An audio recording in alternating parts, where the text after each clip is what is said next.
in soja with the punta best friend sense rumba. Makuma pila, makuma yiso ameji with the party man na me 414. Adom 106.3. Dwaso Nsem juma die na ye defia da. We no eye boja ye. Obi beka say it's Friday. Nyamia ye Adom wa share so amade pa bia tie tete mada boje moje die frusane. Anopai ye de na seda ema no me ho ye pa. Na wo so ho te san uda ye sori ye. Enyo me ko say weekend no plans at saying.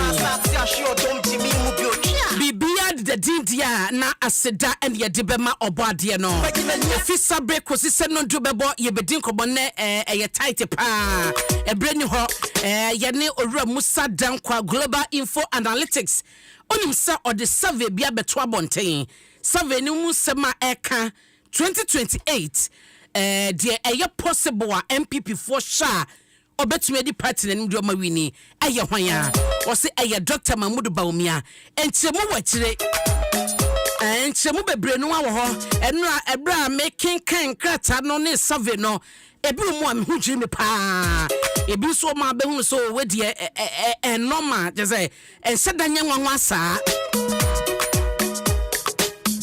enti anopai yani owura Musa Dankwa ebesi nkonya na ye din komo na emrantie bi so matu omo ho si wo so mbesom Ghana omno eye Bastard Boys omadwuma ne so mo be hama hunidie hu nsem akwanim ensuo tutoyi eye nsempi ye no mbetena se wo mo eche se wo mo hama ewiem anase ye mpotemu atie aye clean no na mo sanso ehye green no so aka ho enti baby a wase ye green ho no mo green grass ni ade e ma ho ne ye kama na sase tumi humi ye ni nyina no ene ye ne mo be hye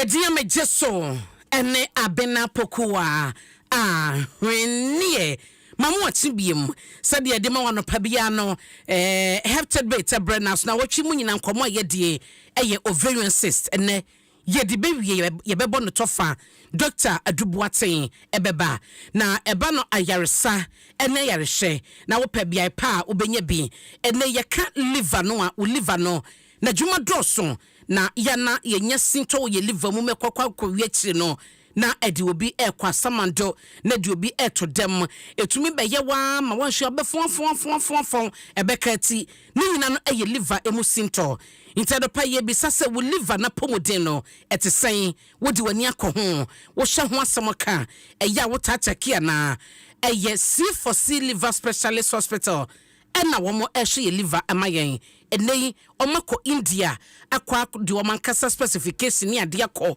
ama ya ye liver tonic ba ebe siesie wo mrebo no ewo nipadua nim enti se wonya symptom bi ewo honom a ene da so wo honom eniema enkachi why nyabotre bibia ebe ye fine ediama ho eye C4C liver specialist hospital ena eboa na wo mo esiesie liver no emayen enti uba Ghana ha se ya omo branches across Ghana.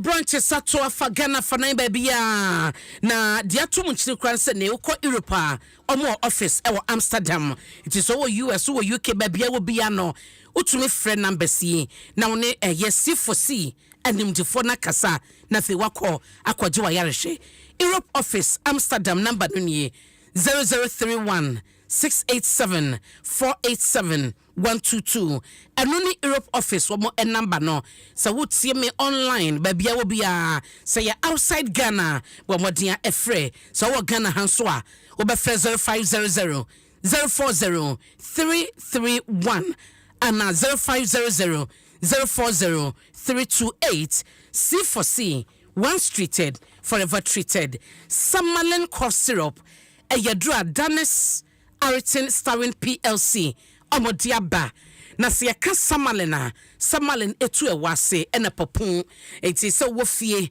na ewa abeja wo so wo bo che se every minute bia na ewa no etete wo na woni pro so se ya hwehwe Samalen cough syrup akira kwan tutobi na ennom na wankasa wo behunu se wanom ewadro anom ewadro na Samalen de eye tatashe The woman says, I want Summerlin, Nasa within 48 hours, within 2 days, and your ancestor, a 1 hour bono continuous, and Nasa Papuna Chona, call na ekohuno doctor, and no any day ye can. It sounds a Summerlin cough syrup no a dra.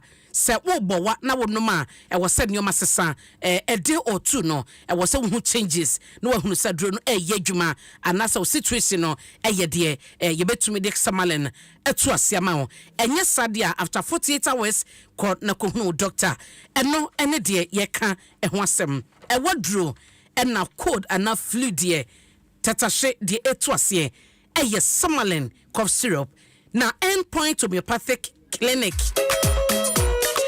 Point homeopathic clinic aye ayaresabia omonam homeopathy kwan so esaw yade no enunti se wo ho ma na wo honam ayetutiti yeti ukropa wonte ase ho no awu bi wo ho ma wo nan anase wo nsa wo se wo pagya na yasem aye drudru odwe ho a wonte ase ebi so a ana setumeti wana awosia etumi gu ni padua ne ho na fe asede wo yete ase wo no ni nyina ye nsenkyeni bi a edi ema wo eye stroke ho ensakraye bi ene echechew sa no wodaroma se wo hunu sa ne ma mebubo so ya entena se ema stroke no enka wonto fom team se bia eba ne sa no a na ye bewie no na wonante akosai wo kasa akosai wo hunama kwa ni ba bi wo honma na antumi anya dwuma se de net ye kane no enunti tutumika neko endpoint homeopathic hospital na ne Dr. Duboaten en na pamfo enkodin komo fa number yi na efre 0244 867068 and 0274 234321 woko endpoint homeopathic hospital wa say yade kwankro no eno ena Dr. Duboaten ena pamfo wo mu etu ase yento yen komo no so ovarian cyst ene de ahyase Dr. Duboaten Martin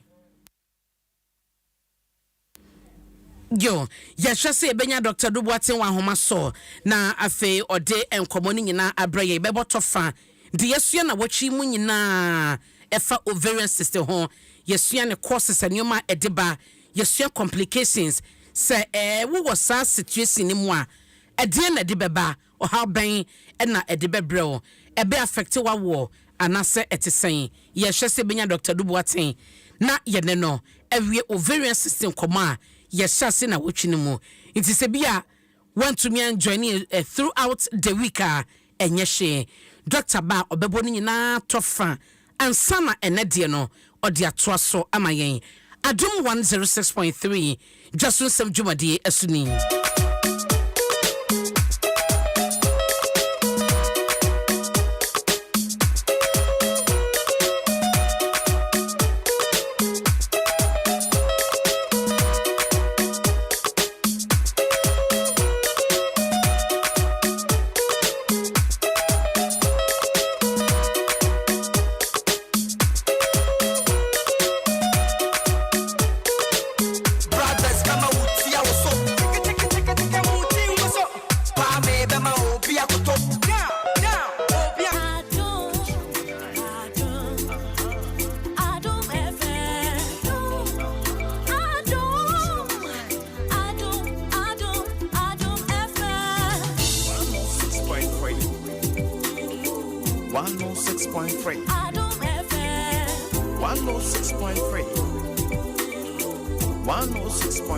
Adom FM. Adom FM. One tell you what. Catch your manai. Adom FM. Adom. One tell you what. Adom FM.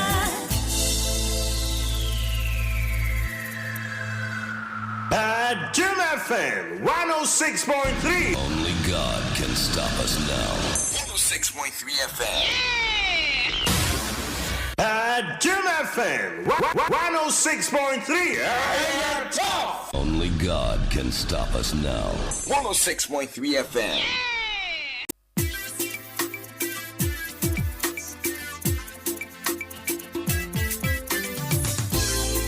Radio it's a CCM 112. Oh yeah.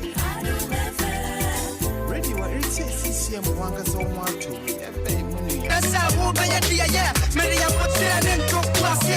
na yenko ahoma so Dr. Adubuaten ayekrado Doc Martin Major so man yeda se no bre na promo yede apombo ko pa yeda obade na se na wotwe mu nkomo yede e ovarian cyst efiti joda ebesi no ya woda doc de na yesua ye wi a ene treatment ovarian cyst na yede atoaso you and na wotwe nyina ye din komo afa ovarian cyst ho na ya kire se ovarian cyst no eye nsu a anase fluid a abnormal fluid a ebegina oba akosua ho na ema oba ne fele se wonyam ema oba aya sitimi ekutu oba bi wo abon se wotete suo obi ko etimi fe obi etimi obu abon se ne kontimi de dot normal basa obu abon se no fo ahyehe anase abon se na koma etimi bo ne ho ayehye ori ne krusia abon se wote yawo na obi wo ama ne menses no ateko obu abi abese 3 months to be 6 months na ne menses mai na onya sign bi a chese wonyam enso beba hospital better ke no na nyin sign bi ani ho ene ne yeka no se da ni pada teni no wanya bi e fe ne se ovarian cyst e signs and symptoms ya da no hodi na ye kire se ovarian cyst no ade a ede ba empem bebe no ano hormones no ye imbalance ya etime de ba ene ye obi bi e fe ne se PID pelvic inflammatory disease ene so unya bia ene so etime de ba ene by virtue se wo ye oba no ubetimi enya bibi e fe ne se ovarian cyst na ye said in come for the complications of it say ade a unya ovarian cyst no a na wa hwe ntu asia etimi e de aba ene se ebetimi ma wawo ebetimi ma wawo akachiri ena empembe biri no an etimi kofa bibi complication bi e fe ne se ovarian torsion ovaries ni timi yakase to the stand say yakase ema ovary no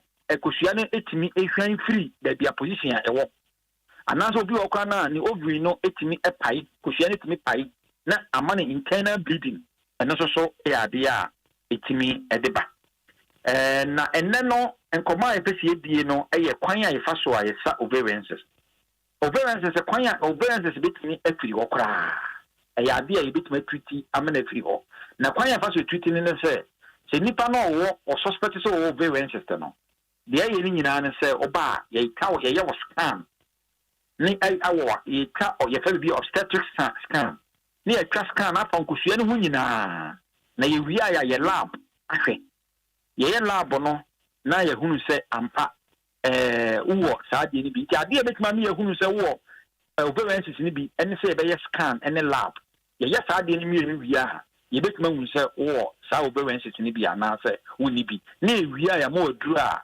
e betimi atu ase afiri ho and the end point of particular this is the way itimi aye bibia ye friend say ovarian cyst no itimi hwe itimi etu ase ekora emane firi ho into ovarian cyst no said ye kan nyina na say ya ade a ha adwin kese na mmom no wo bi nko a na oba end point to me particular clinic ya yes scan no kora no e free lab no ye 300 Ghana cedis into bi obi bia no e betimi aba end point to me particular Kenya no kwa na yehwe ya de stroke ya de di mu akotene pa de bia meka se wo ho na ananse tetew ho hyehyew bibi ne nam ho na mduanem ho twetwetwetwen ananse tetew ho na nyina yo dududu akoma bo pedi wani su biri wuntimi na mamade na bra na yehwe ma obu odi bia ne gigane po obu abo so kasa na nka efine no ba ni nyina no ya de a oba end point to me particular clinic ya ebeti na hwo yeguso so ye free scanning for mema o prostate mu hawo nti wo be be ma na won check prostate ya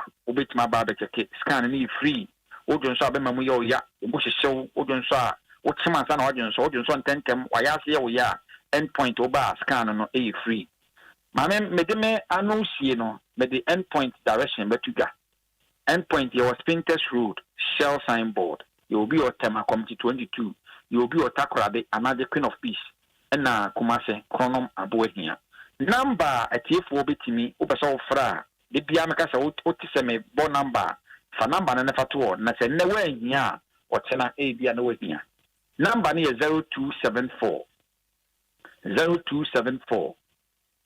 23 43 21 0274 23 43 21 0274 23 43 21. Mami, Nyankopon ka ho enanape. Onka wo so ho doctor yeda se Dr. Dubuate Endpoint Homeopathic Hospital na otene can ovarian cyst. Doc HS itumi to ase ema to your bar na bia ye kan bia che brofo no eso ani da so e wo ho. Endpoint Homeopathic Hospital na obenya wayarsa no fa doctor number na efre 0244 867068 and 0274 234321. Endpoint Homeopathic Hospital. The end to chronic disease. Samalin cost upon so a wana say a mawa hoto. Ne sasunti and a danes aritin Starwin PLC and aquafaba. Yasisa a yapopun and nase a wa.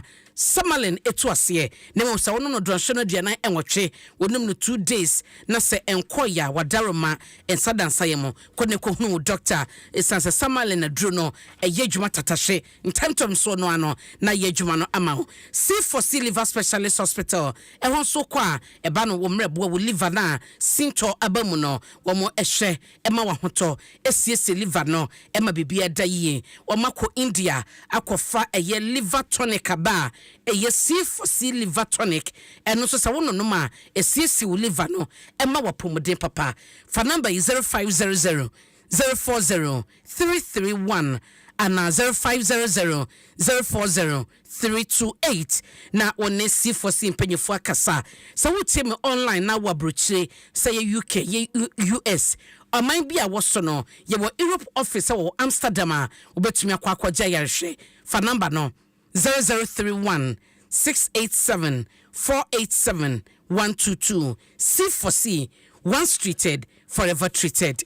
The address so aye sedie ye kanonie sedie ye kanonie AC ohene ene Aisha Ibrahim oma ekrano AC machin ya hene wa na te saying nyame adom ye ho ye ya do ba de na say woni wa busuan so ye adom nti ye ho ye pa Aisha machin Nia ese saying na me ado me ho kom na de me kakra bat anopa no pasi enye easy betre na na ba me ni so yo wi ana ejawa fa chiri ho wai sedie kanonie na wa bisa Dr. Dubuati se ahemna chi unu ye kom de ni ye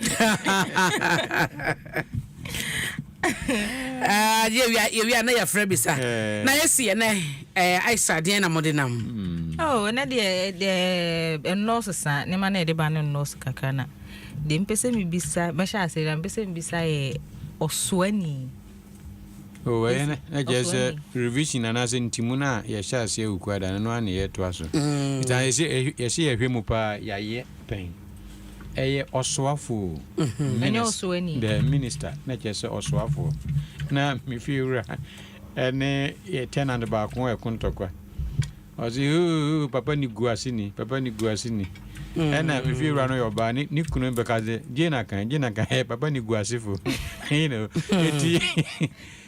oswafo okay minister oswafo obi se bi na se enonam so anase enam so enonam de benso okay oze na achiro enam enoso kofi ni amma akontokwa beze na otwini enam no so afi kofi ene amaya aka enam sa ntokwa no so okay ntokwa ne kofa ya aka no bai enam no so ne mo ka se eno nam so eno nam de benso unya ne okay so we to make say eno na enam so ye papa enam eno so ye papa nemu eno nam so nye papa okay enkankan de obo nyuma ye ature bi asamfum so no ne papa okay ena sebe mrebe ne isu sebe because matis obi ka say sebe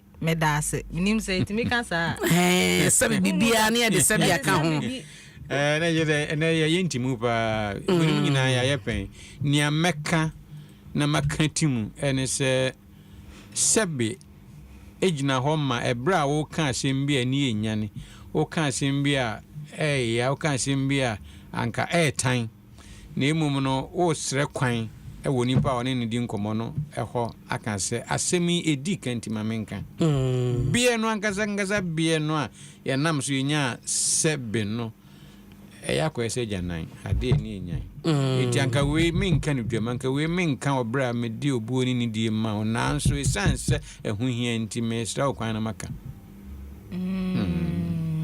okay. Sebi wa body jakra o yarepa wa body jakra me twen wa dwen akọ obi a sebi na dwene ni timu kano enya sem papa ne kan din na so twa ni twa se me kanti no me ka sebi ne me to sebi na akwenya ho se me de to aso okay ni mo nya se sebi me do wana se sebi me zaka duane sebi ye ko yensia mu na wo de sebi aka ho ba sebi me da ase mensa kan o se bebramie ni di me ye wado ese bebramie ni di so mensa to se bibi okay na we so se owie no to ane kasa no so akire mu se ana wa ja se be na oka no onipa na wi o san to aso ayeden owie anu wi owie nko ade anu wi enye se owie ye na o san to ane kasa no so debi kra nti eno no ebi abeno ese uwia we ni ho a obeka ka ho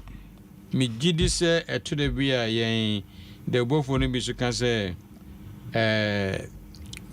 oditudwa akire mu se eden oditudwa na ojina ho hwe hu asem kwa honka enti ni oditudwa no meyen sanka ni oditudwa no se nkiremu bi wo ho a na nkiremu na to aso ne munya se osoafo no de atudwa akire mu se edien no so afọ no tudwa eno ye ni di kan ansa na nchemu bi wo ho aba enkani mienu nyina mum nka se oso afọ no de atudwa akire mu se polisi fo mpanimfo e wo ba bia itugalam se nyinara wo yi won akọ ba bi foforo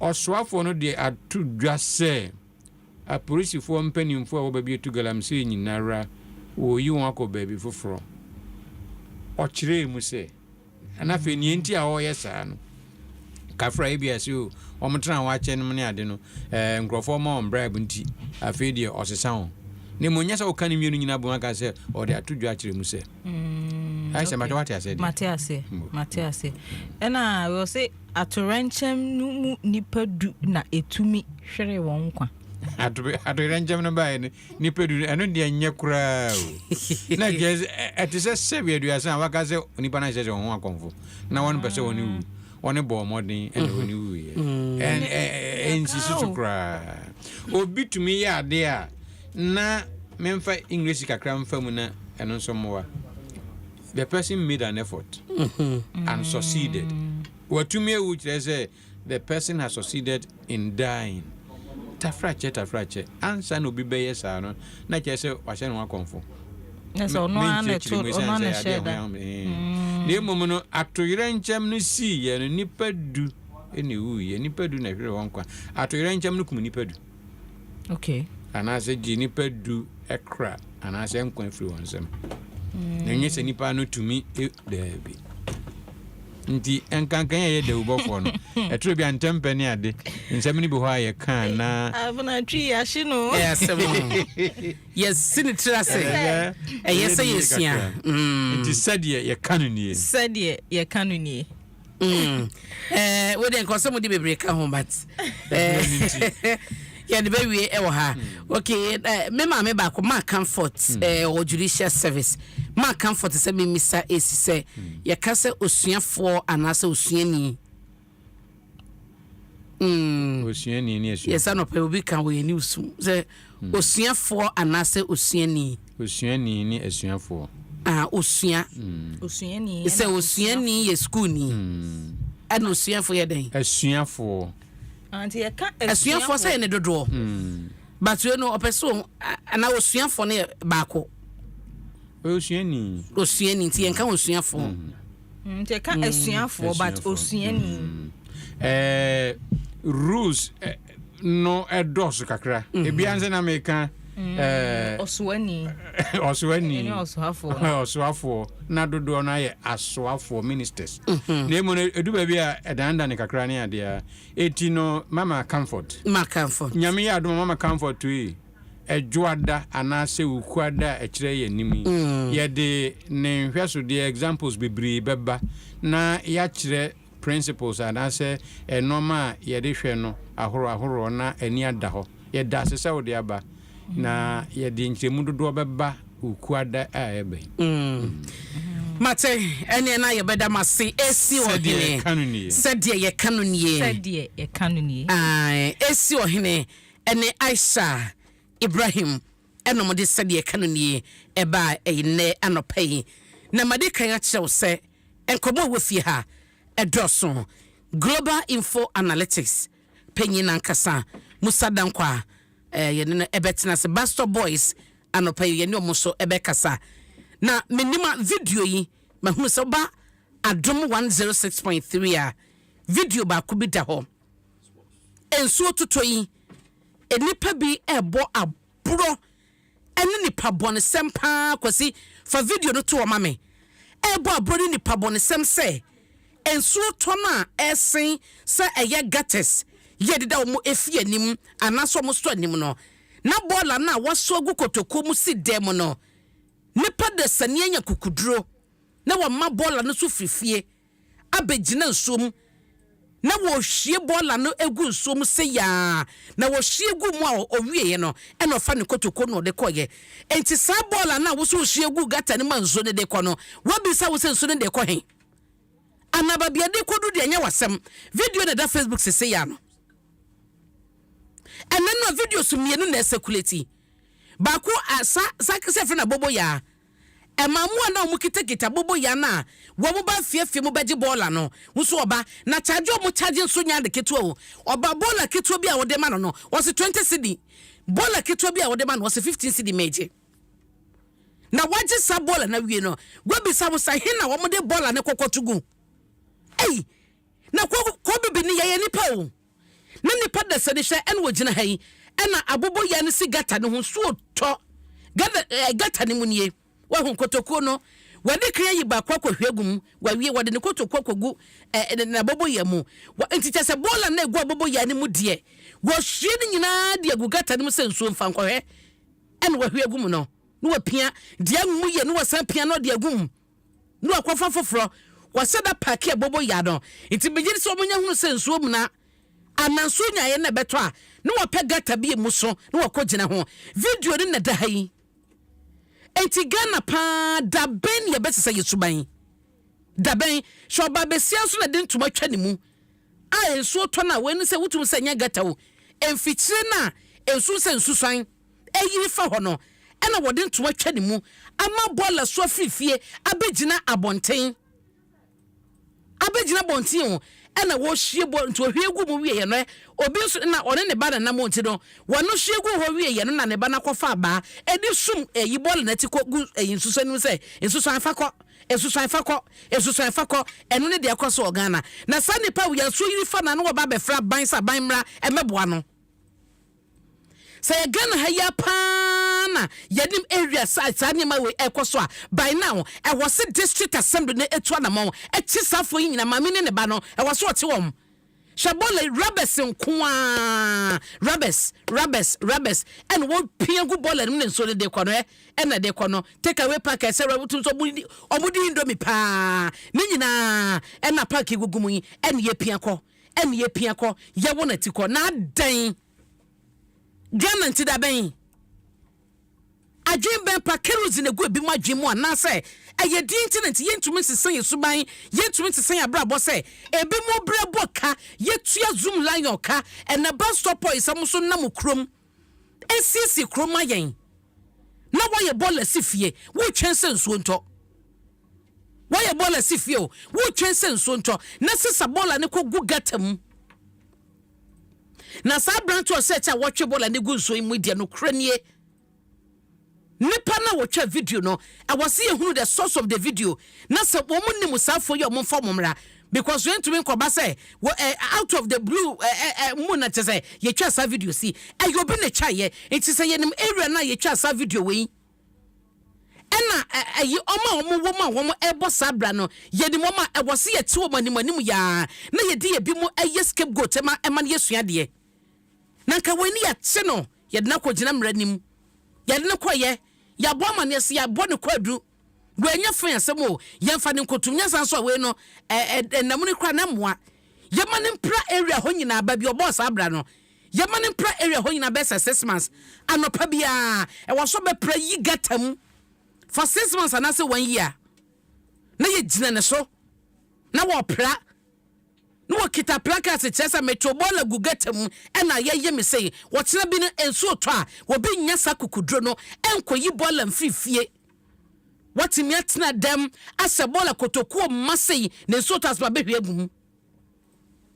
Adan. Ne tie de yensesa.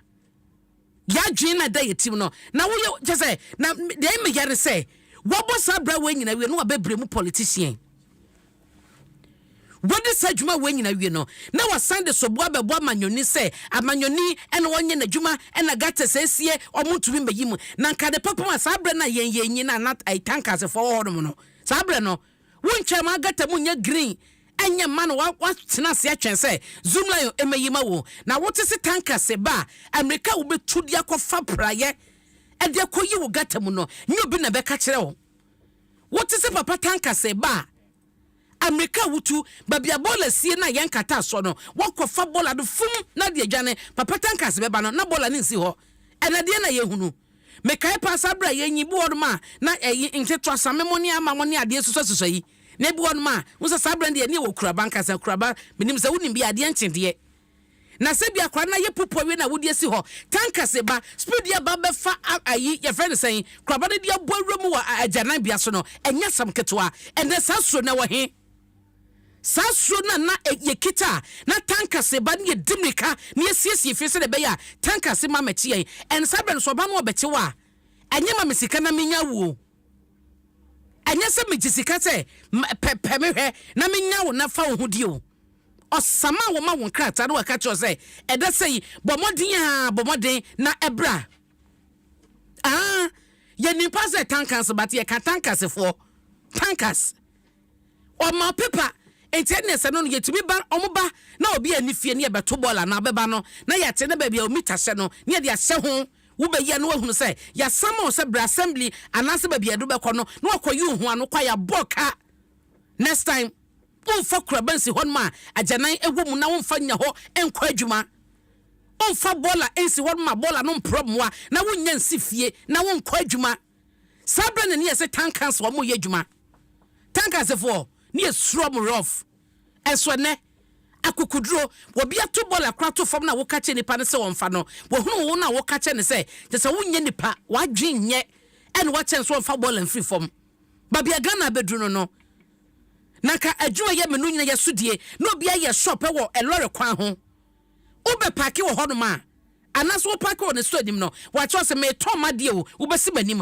sade pa na wo kasa asem no kwaso gata na wote ho to ade no emu boss kan bola wo ma yagumu nya bola ketwa eno kwa kan bola na sama wo se nya na adwuma ye zoom la ya adwuma baba bia wo paki ye lore kwan so de wo se ye nanim babia Ghana dru no esu bia ne obia mu bia mu aho fama se yetu ye ho si hono mo eye dwuma se de be ya Ghana be koso ye mpotemu na nkasa bre communal labor dudro dwuma ye seda na ye nyina ye sia ya prapra krom ya yiga testimony ade ene ewen adenti ya zoom lion aba nti wo ye bola na gu ne fie nim honom no onim se zoom lion be ba be pra nti nya na sam bola na gata no ebe ye masade emfa ne ho zoom lion be ba obetumi prefer fie omo mtete kwa ho no o prefer fie se ya no de abeboa lore kwa ho adan ya zoom lion fo be ba be prom be sesa bola de akọ enti enei se yankasa ye dwuma se de be ye mpotam ye be siese ho no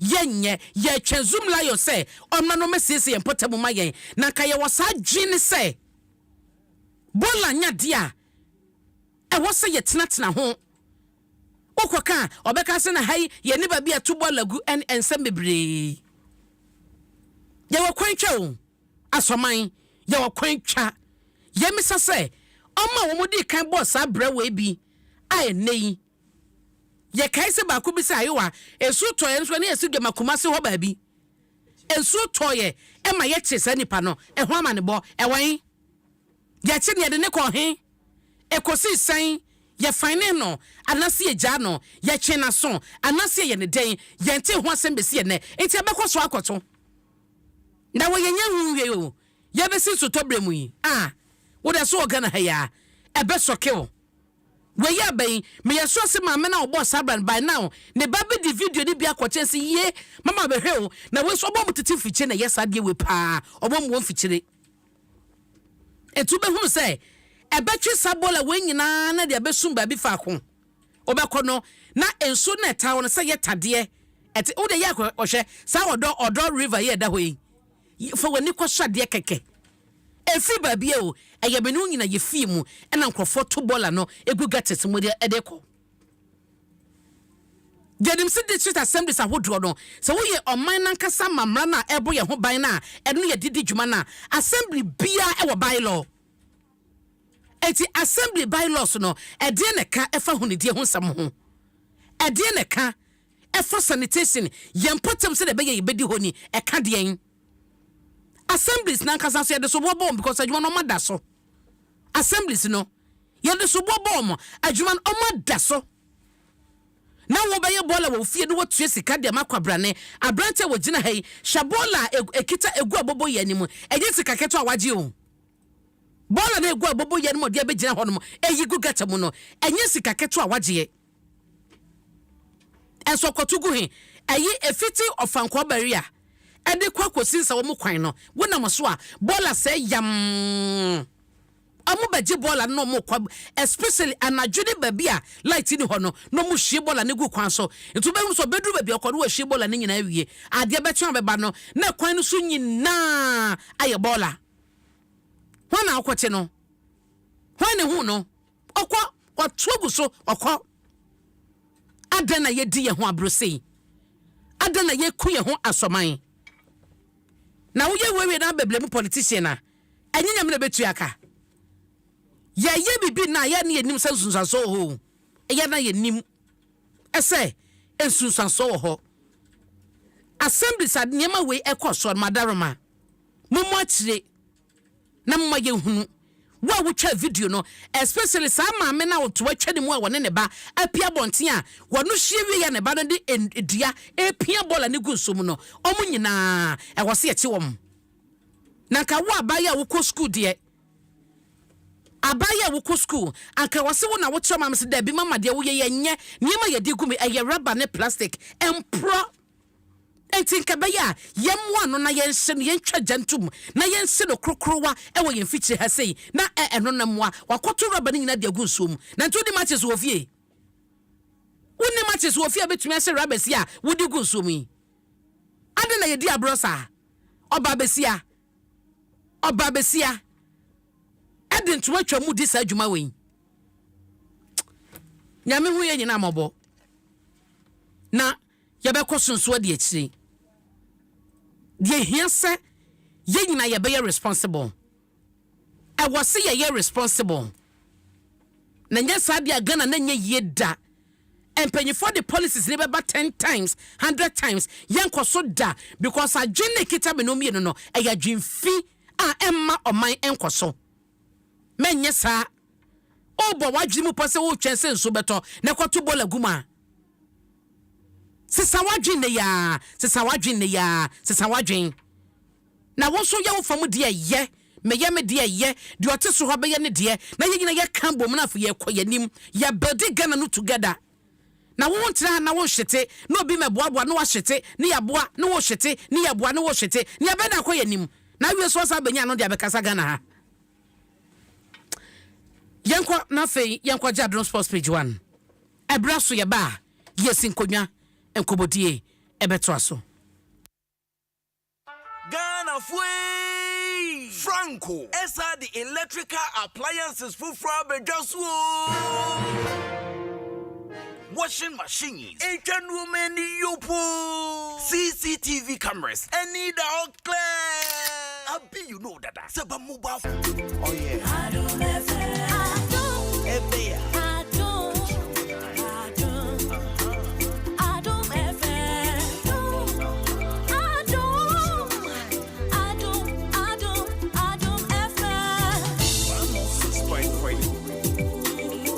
106.3. Adom FM. 106.3. 106.3. Adom FM. Adom. Ebea. Adom. One tell you what. Adom. Catch your man eye. Adom FM. Ebea. Adom. One tell you what. Adom FM. Adom FM 106.3. Only God can stop us now. 106.3 FM. Adom FM 106.3. Tough.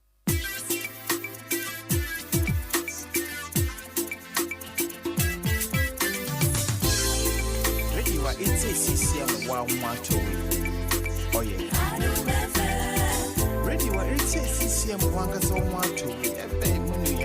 Oh yeah. Adom FM. Adom. Ebea. Adom. Adom FM. Adom FM.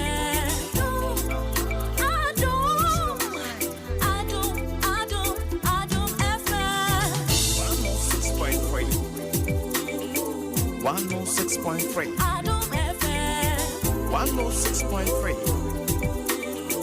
106.3. Adom FM. Adom. Ebea. Adom. One tell you what. Adom. Catch your man eye.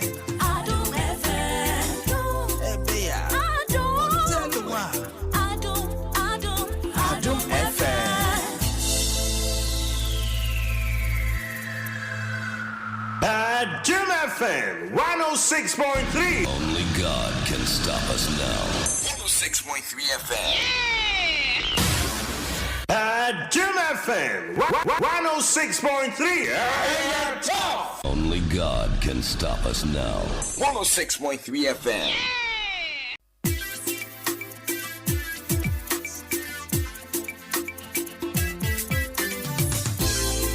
Ready, what it's a CCM 112. Oh yeah.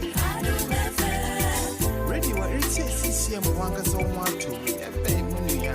Oh yeah. Adom FM. Adom. Ebea. Adom. Adom FM. Adom FM.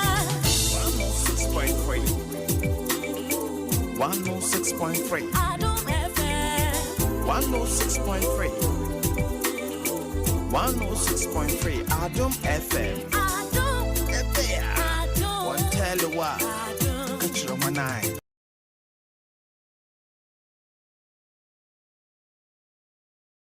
Wait, mu nsɛm paa ɔse nyanteteɛ pa weyɛ ɔbrafoɔ na yɛgu so a ɛkasa ya no ɔdɔfoɔ bi afrɛ yɛn afiri 37 mpɔtam hɔ yɛse nkurɔfoɔ bi ahyɛseɛ ɛto bɔɔla egu hɔ kwasi aho 37 baabi a wɔtɔn dɛn ɛma ne tɔn nneɛma no yɛse bi ma hyɛseɛ ɛhyɛ bɔɔla ɛwɔ hɔ 37 baabi a ɛwɔ no menim pa sɛ hyɛsɛm de bi ase enti mema asɛm de ne ntena se nyɛ hwɛ han ɛma ne nyɛ nsɛm ansana ɔbɛto ho anamo enti ɔmo ma hyɛseɛ ɛhyɛ bɔɔla ɛwɔ 37 baabi ɛma ne tontɔn nneɛma no asɛm de ne hospital authorities no wɔmo to ho anamo now ɛnyɛ sɛ mo ne bɛba mo ho so no na bɔɔla na asia bansoro ɛwɔ hɔ nom kɔ bibini onya betu sɛ bi wo hɔ wɔde bɛka ho na yɛnko bɛba ɔde bɛka ho wɔkyena ɔde bɛka ho ɛbɛkɔ wi akyire no na yɛ bebree me bɛbie phone lines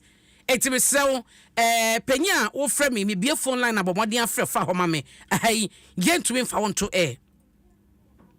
me bɛbie phone lines no na yɛhwɛ saa bɔɔla abrabɔ a ɛkɔ so even videos na ɛcirculate yɛda Facebook no sɛ wonim baabi a ana wona wutwa ye ana wonim area na asade we kɔ so a wo frɛ me ankabani bɛgye paa yanka sɛ be take the matter upon ourselves na ya follow up sɛ wonim baabi ɛkɔ so baabi abrante de hyɛ gyina hɔ na wo yi bola ni fra bobo ya nim de gu gata nim ye nsuo tɔ Mami anto atwa ne mu a wode ne ba wo mu hye bola no wonim area no a wadaroma ye beautiful lines a bomodian frɛ sɛ wonim mpo enye hye die koso yi wo so ya Ghana ni wo ka bia je entity pa na ye nyina ye nya ye no yin ya no keke ne ye de entity pa o e wo se yen actions and inactions ni nyina no e che se yen entity pa ye so ye de boa ama Ghana na kɔ nanim 0302 216 561 0302 216 561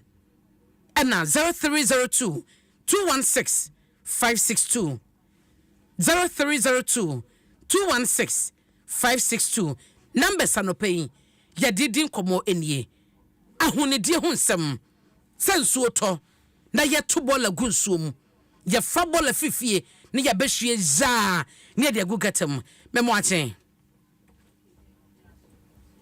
anopai me ba trot menka yo ya frost everything wa from evangelist Mike Adolati kasefi man kwa apen ba me tai bank campa Madina still go and settle overhead na say na dey den abina kwala den ba o manga yetin sana yakoni na zone lion fon wa wai nti mi so dey sisi wa ma tanka se kono san ye adwuma na ni na bebu ayen bye bye me da seben from action we mo madam me ba che frost and free awulini apacho baby e to bola gu o Ghana ha no mo de eye kwan ho a enye de eye bebre na wa ho nyama na abasa nyina ni se mpenimfo na eda ye na no bebre na no ye de so bobom eni se obi ato bola po agu o community mo ho se ha de enye no ugoka no aka kiro se wo ne hwan wudi wa ko beba bepra wo fi because na ban na aba no ban wa sure say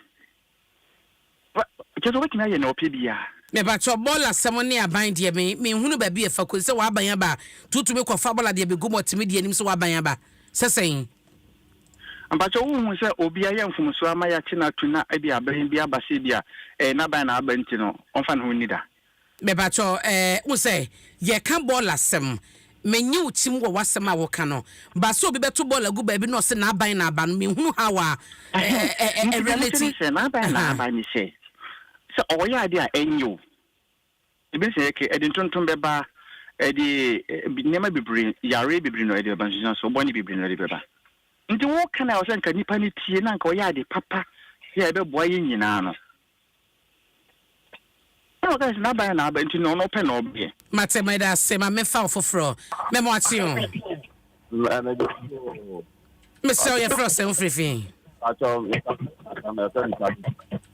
online mo nyo kasa de ma me yeti o ya friend kan to mi kasa se asama okay yeti o pacho ye unit committee wa boni bi wa asama e te bibi ano letra area ye ho no kan o ta se bi de ho bola man fo shegu fo boys ni this means nam if you the bola e di tika e san de shegu back on okoka e de tokaba almost omuni omo imante mo ni omuni kwan abobo ya ne beba beba ye abesta bola e di afọ ntomu na sorry about what ani mo no na say e be ye break na e wo for ne ka chen onya break dan ka abobo ya fa be de e be fa so akọ sa mante mo na nka fa de afa sa bola na so de bi omo ye foot break it is so that anu e bia September na ye da tun le ti ye bi friends and meet committee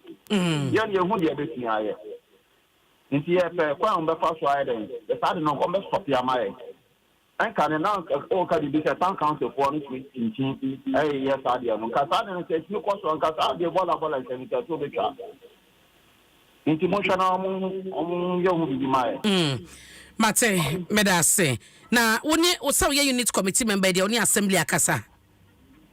Okay. Me for from me action. Ya nyame ni aba. Me ba che fro self free. Pacho me din de Richard because if you know not take. Richie you. When you have a message, Yamimono at my palm or yana anapi. Now, I know one was and can also yes, I think of Ubia. I've been paying much more doing bow. So come you come here, my brother. A bear had this day with the back of the ball with gotten. Now should be a ball and a crowd, wow, what the ball and a call, be a pepe. The meaning didn't check Kumasi and then Crano. This is a hacker with a city and I say a capital, a book or mine. Nay, in the pub, one woman to say, oh, to what I did be a open war, thing about. So you sure try, I said, well, what they call. That's what training should not already agree. Okay, say about what I mean, Odiana. Because to be a public toilet at the Gotten, what a family, I catch on say, maybe a city in Uncle, or bad rabbit is cut. It's in a mountain, no one say, I say, yeah, yeah, because already the proper name is service the moon in a book. The more down, I'm very sure, yeah, or down, maybe anyway. The minimum, yeah, demand. Namaka also home and family last call a matching. Memoation. You say, yeah, my last call I first and free fee. Yet you. Everybody sure. And the boy likes me. Sabina, Mimi say the fee, near the carbon thing. Kesse would be when if you cry, what did you a better watching, seeing. And to find the person, no, Sabra on her boy, no, dear, on Tinchana. Now you have Pragasa. Oh, you forgot any my run as you say about more than yes, son. Ne a good gata now, not answer then, a good. None I said, on you know, my gun and we in Savannah. Now I pray finish me, no, the egg. Or driver so proud, no matter pride we got to me. Oh, need an account be. Your pass or crown would be the crown, one to crown, not eventually by game, no, the outside. A born thing. In our account be. Yen poor money, cry a young queen.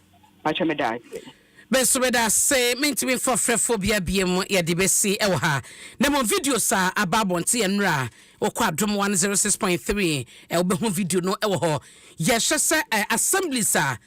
Some we see ye under them no omobekasa and manimu ya na ye huna na momutu e dia fa ho Adom Sports page 1 Dwaso abrante no see friend de minim de ente na also de mesha black na ode ba adwuma mu ha owie papa de botwema ne gofi no sisa atade no na oses e was see friend Alatula nya Dennis etu de Alatula eba ode Adom Sports page 1 Dwaso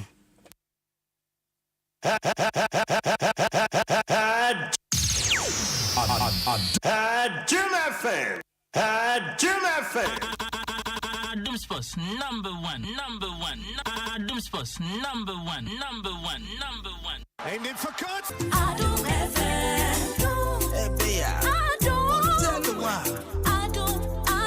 Adom FM.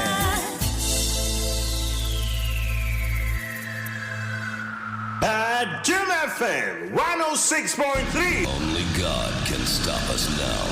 106.3 FM. Adom FM 106.3. AM Tough.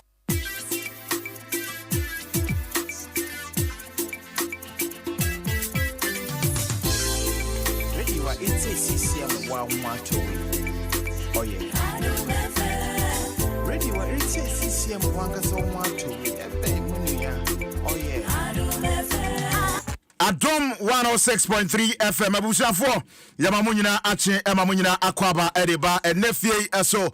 Thank God it's Friday and a freaky funky fantabulous fire framboyant and a boja Friday bibibia edidana kwemu kama pa ne 4th of April 2025 yede aseda ema twede ampon se ode ye koye na wasan ede ba asundwem ama bibia ekoswe divine selection and qualification na twede ampon ede ama mene umienu enti ode aseda kese ebe mano na dabia nso no wakoso atutu anamo ede esiye ebe na so se yede agode Nsem Ebrel dia daso no Adom Sports page 1 yede aseda no ede bema Dwaso Nsem fo no onim se bibia ede da na kwamu dia na yenuaba patient abena pokuya enso abo na why na from dia kama pa enti mama part sorry ama Dennis Asamoah popularly known as Alatula menso maji megwa mede sports page 1 and nsɛm no ɛbrɛ yɛbɛkɔ ama no ne na ɛnɛ yɛahwɛ matches a ɛbɛtɔ dwa ɛne deɛ nnora nyinaa ɛkɔɔ so no yɛde ɛbɛbrɛ yɛwie a yɛbɛbɛ fie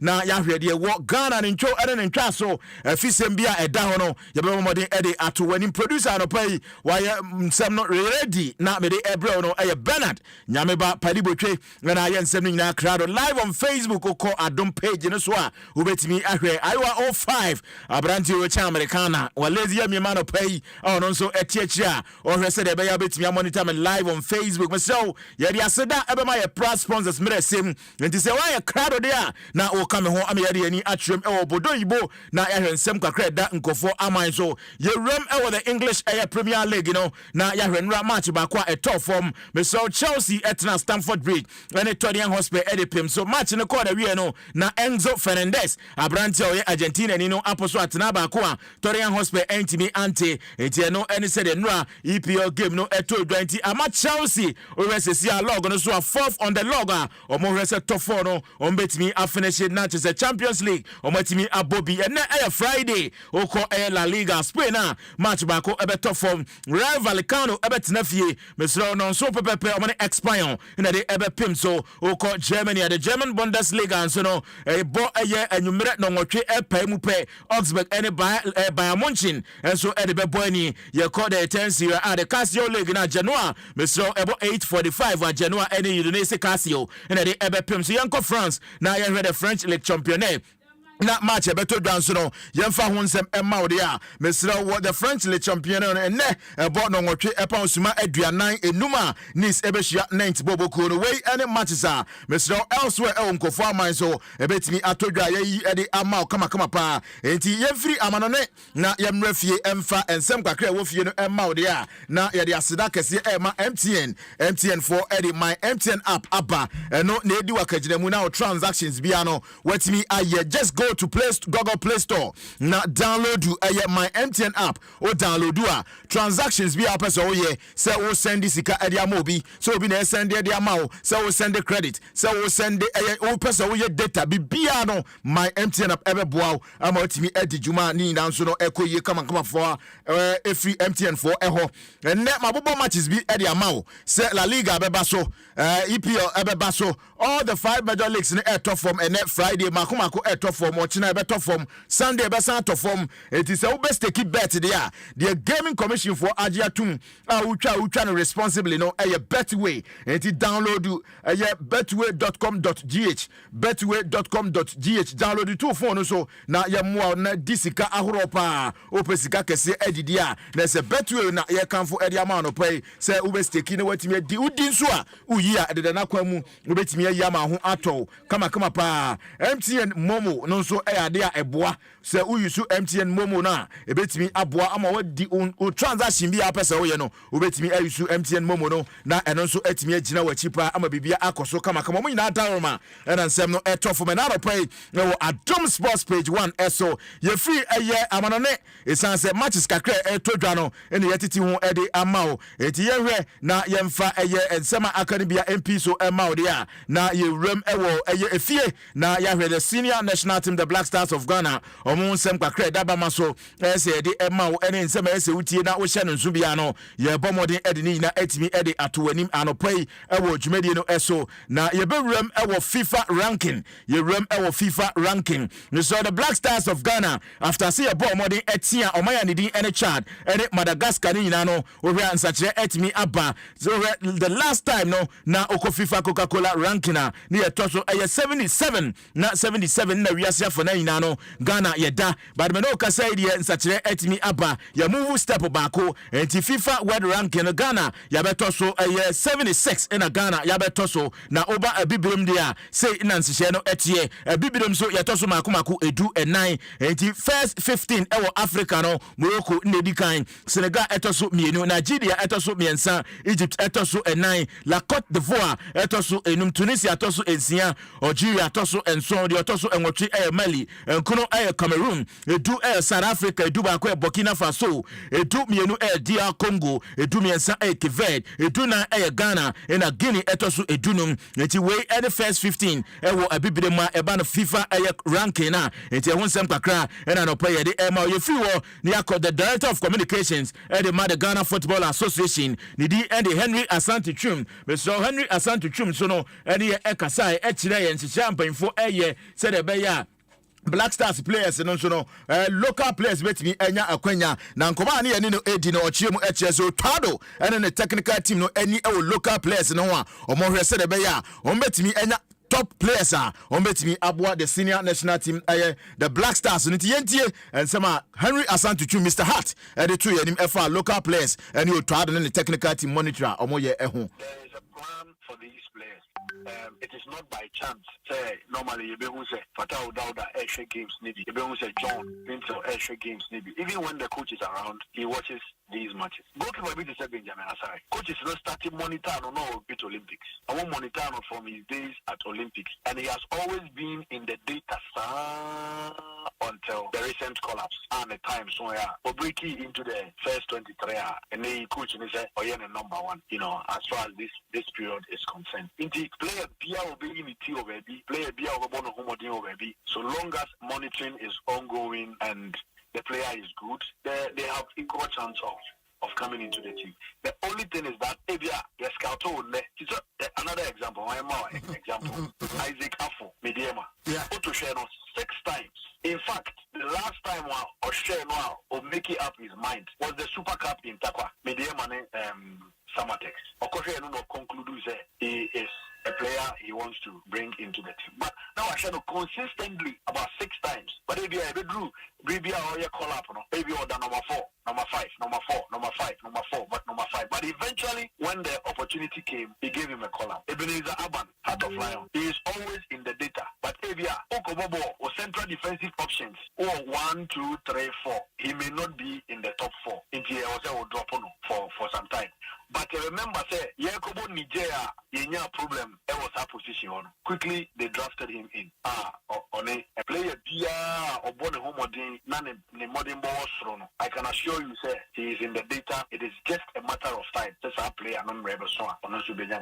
It is just a matter of time. We and some Henry Asante Twum Kasamafo, the Ghana Football Association, Eka edify the local players, and monitoring Trado, and the Shefa, Eyanina, and Huyemfio, na yanko the Ghana Premier League no match say to but Shannon to say now no memory da FA Cup quarter final game to da Kumase Baba Nyara True Democracy elusu to Kumase Asante Kotoko and ne ebono naya live ebeyi ewa Adom TV ebono naya Adom TV ebeyi Kumase Asante Kotoko and the True Democracy gamer Kotoko qualified to the next stage of the competition omoko semi-final omni brokum Chelsea ebe boniti Kotoko supporters ne Kotoko fans no wa nya bia hwe bia and ne no 9 Adom TV ebe say isa match no amadodo na nso atimi enya bia hwe enti Adom TV na ye kan dia Chelsea ebono naya Kotoko supporters no mo amope football no nyina no ye beyi FA Cup Kotoko ball no Saturday no amobi anso atimi enya bi ahwe ye konra match se todwa no a Tuba Astrotev no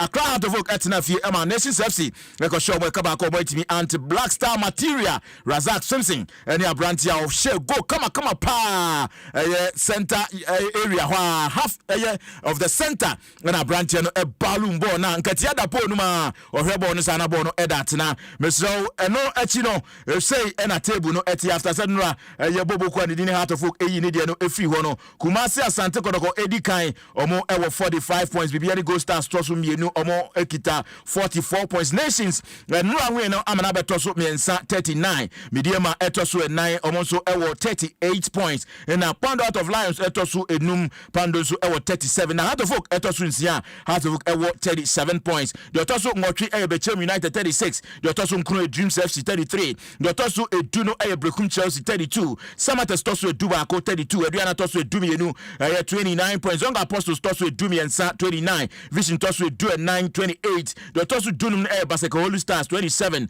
Edu Ensia Karila omo 25 Edu Ensono Edu Ensono and so Accra Lions or Monso Ebedepa ye Lagos Cities and so Hobia Monso Epre 17th position last position Suatema Edunwoche or Monso Efrimudi and Tise a league now in Suatema for Enka Basto log now and a dasie Abubakar Watara and so a coach Anra or Tina a bench and also Gina dugout Emma Heart of Folk Eddie Intro to Lagos Nations FC. Mr. Abubakar Watara Papa Eddie Nsem Etuja after some match in Echo the Via and Central for Asia and Yenti and Sema Abubakar Watara or your head coach Emma Heart of Folk Eddie 2 him after 90 minutes has Eddie Intro. Well, I tell you before the match I say it's a strong team.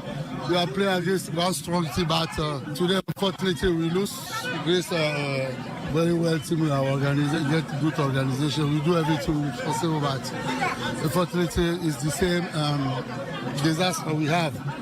The ability to score, the scoring possibility, we have the problem for that. But we are continuing to make it every time. Or to win the games is normal, but pressure because we lost now. It's the game. We lose it about, we accept it. We accept we lost the game because we didn't do well. We are losing all the goals. What the lesson is when you don't prepare well and the psychological side and the 24 hours before the match, you know the venue you are playing. This is the result. Well, every match we expect you to get the maximum points. If you didn't get it, it's the life. We are going to prepare yourself again back. Abubakar Watara and out in Kano or Margin Trading at Tumos. Only problem near goal scoring, but was had a crochet timer Motes or Mokobo 2 bars with Evinano or the Echo share. But the Emfa credit to no Emma Nations FC said no, or Mutimi any the 3 points at stake. FC Nations and so coach and it didn't Kasim Mingles or Kansi and so Ekasai after say or no so no about 3 points in now if he has to move once a man or the Echo Kumasi Yentie Kasim Mingles, head coach of Air Nations FC. Very, very great. I told you before the commencement of the game that the better side will win. Yeah. And we were the better side, we've won. I don't know how to describe the goal. The strike was very, very beautiful. Also, I congratulate him as a captain, leader of the side. He has proved his worth. It's too early. When we go to the dressing room, I find out from the physio. It's too early. Every match is a tough game. So we take the match one after the other. So we good with one. So we are back in contention for the league title. Okay, we and Nations coach studio the HI. Yes, so you know, Razak Simpson, Abranti Nura go share our 2 bars straight no so now no thing. Black Star player, Yankoswa M1 Abaso, but also after game no we no the HI. I'll say like thank you very much to all of them for coming in their numbers to supporting each and every one of us, and they should come again. Our next match is against Karela. They should come in their numbers the same way they've come today, and surely we are going to win. Lovely, the momentum, like everything, it was lovely. Razak Sim and Simpsons and out in Kano. Abrante Guswa or boy Jumapa, Tianko Swan Paibo and Tanachi, but Madikaria to an him send a bot no naya. Adom TV, Ebe Kumasi Asante Kotoko, FA Cup, or True Democracy, born over the weekend at Kotoko, Enyan Kunimdia qualify to the semi-final stage of Brukum Chelsea at the Echo Primsono, and Tiabonaya, now Odia to Adom TV, now one monitor game, now Bibianso Etimi Akoswedino, Dennis Asamoah. Uhukimi apa enye alatula mesom ama bibia akose ya sorry ama mama Pat atake over Eddie Dwaso Nsem ato so alatula makraw.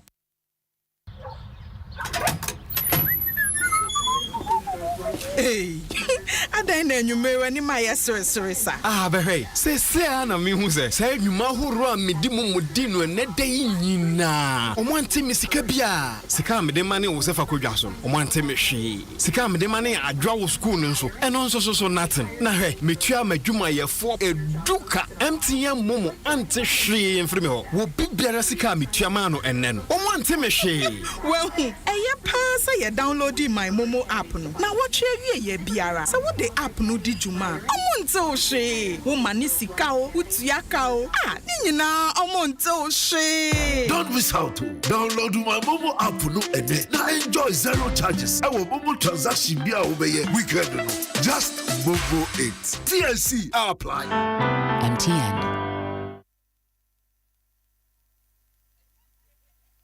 Shinya yasin beti ya washisha wunhu. biara ni ho a ɛyɛ sɛ wo so we save ya to ho. Esa ne Betway Bet Saver feature antino. Sempo wo bet no ayira. Wo betimi anya sika. Ebiom wo bet ya wahyehyɛ na mo a sika wo de bet ye no. Ye Sunday ma wo. Eni ne ekeka ho bebre. Bet Saver ɛwɔ Betway nko aso. Ne nya nneɛma hodo ekeka ho. Kai say enhyehyɛ kakra wo ho. Gaming Commission of Ghana nsahyaseɛ. Woni fie ni wɔtwe a enko ho. Betway nya de ekeka ho bebre.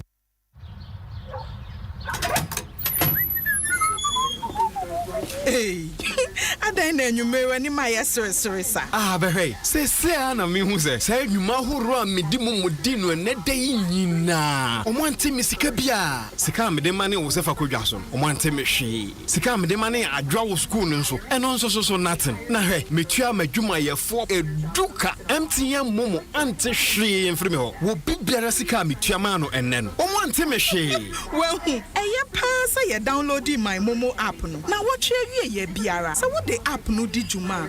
Omonto she. Woman is sikao, utiakao. Ah, nina omonto she. Don't miss out to download my Momo app no and now enjoy zero charges. Our Momo transaction be obey weekend no. Just Momo 8. TLC apply. MTN.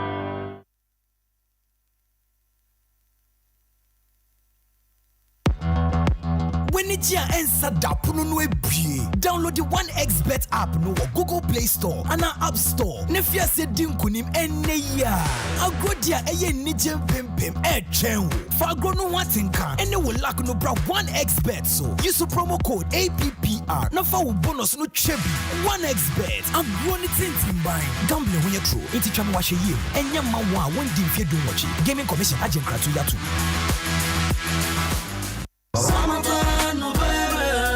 Ramadan is here. Yes, Ramadan, a time to share. And Max Bar is spreading the spirit of Ramadan with exclusive deals beyond compare. Now, Mr. Discounts in the day, up to 20% our home appliances. So there is free rice and oil, packaged drinks, biscuits, any achedia baby or wire dem. This Ramadan, Max Bar is where we are shopping. From the 24th to 3rd of April, call us on 054-401-9552 and our shop online at maxbuy.com.gh for nationwide delivery. We're wishing you a blessed Eid filled with joy and prosperity. Barka de Salah. Max Buy. Happy life. Happy Ramadan.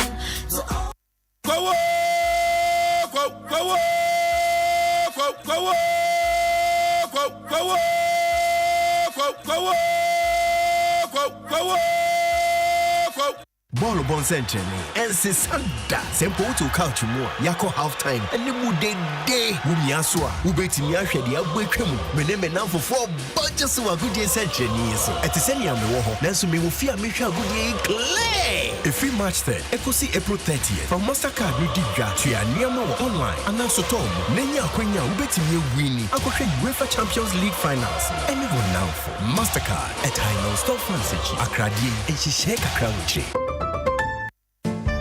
Excellent Ramadan promotion na beja. Yate tini amane so your brands are hodro nyina. Samsung, TCL, Media, and Nasco for 3,999 Ghana cedis. Virgin Nasco 166-liter top mount freezer. Then free flask. Ne free 1,999 Ghana cedis. Ubetimi nya Nasco tabletop freezer. Albenya free flask akaho. Nasco chest freezer no air 3,899 Ghana cedis. They are saying Nasco deep fryer. Na your Media 198-liter chest freezer ne die. Ya tete swear free 5,249 Ghana cedis. Ekosti 3,999. Na se wukita 4,499 Ghana cedis. Ubetimi nya TCL bottom mount fridge. Na what's nya free Nasco meat grinder. Beji ye Samsung top load washing machine. No. It was 6,499 Ghana cedis. Na nya free Nasco deep fryer. Kanwu na kwa ye showrooms. Eni ya na mwesifa wama pite wa Ghana fan enjina. Ana freye was 0503-159-739. Se bibi chire wajia. Electroland. Eye biaya bakwa. Ewo nemu niyaman.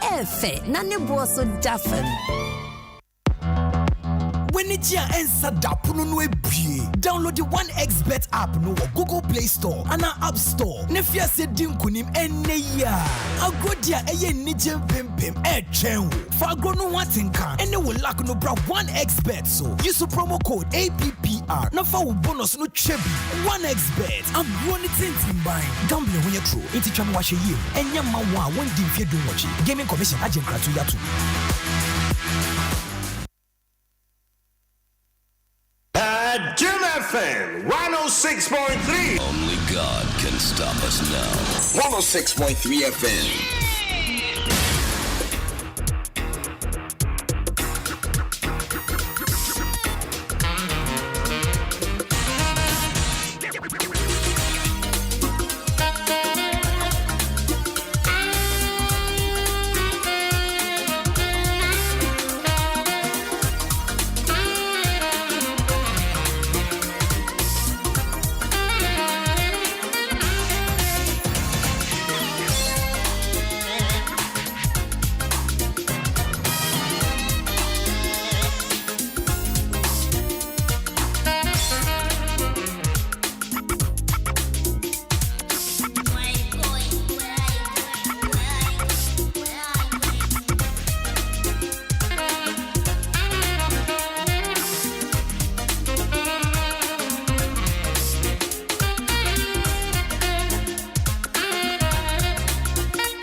Adom FM. One tell you what. Catch your man eye. Adom FM. One tell you what. Adom FM.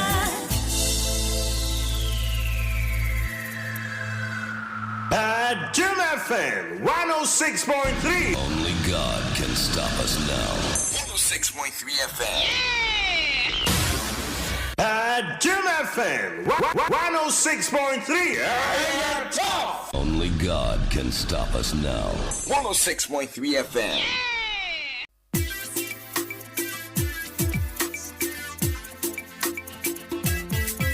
Good trading enterprise Adaroma anopa bia yede the trends eba na enenso eye dafofro anopa fofro geti aye krado na mebisa ne se de na trendy geti eti saying abna nyame adumo se nyame adom ye beka late saying eno nyame adaroma like etete na omo sheda oh yes yo pacho omo ti o minister oh because yes e kan nyame the first o kan nyame adaroma no nche se late to say adaroma to say that twi ni beka mo kan say minister bi say nyame adaroma like omo kan bibisa but to say nyame adaroma to say that ye beka ho twi hu why no ngama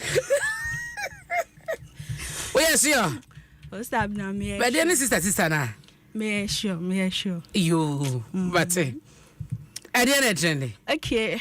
And then the Nsem sheda ya sheda find Nsem be bramba because I need the Friday freestyle. She. It's that way. Obeka say ejabo eje nyabeju. Enra na Black Sherry for day Iron Boy album no or release ye. Na enyum bebre na ewo album ni say 15 tracks. And the whole album ni so but enyom de ba ko no achi nkofo ajama nkofo kan wa assemble okay and no title say where them boys and na nkofo tie no almost say I say or they say industry players or can say metia nkofo bi ni adenti ye betie enyom ni hu sen kakra bi na ye hu say ampa say sa na black or pa try na say nkofo ajana Omude Kansem. Sir, was it enyom na almost a friend saying? Where them boys?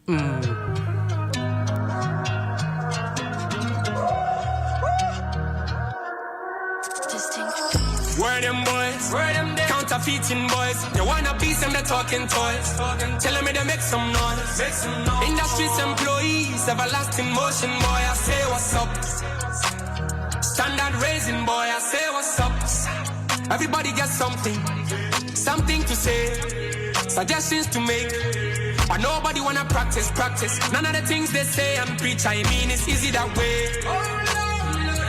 Text me first, I'm a hot to say. Years ago, I'll be so impressed, cause I gave my love. Okay, it's a no.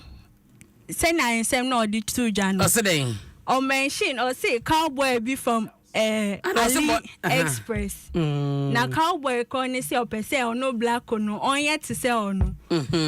But nim cowboy ko but enko for church o mu adwen. Yes say hwan. Omu ka de on person mu. Sa.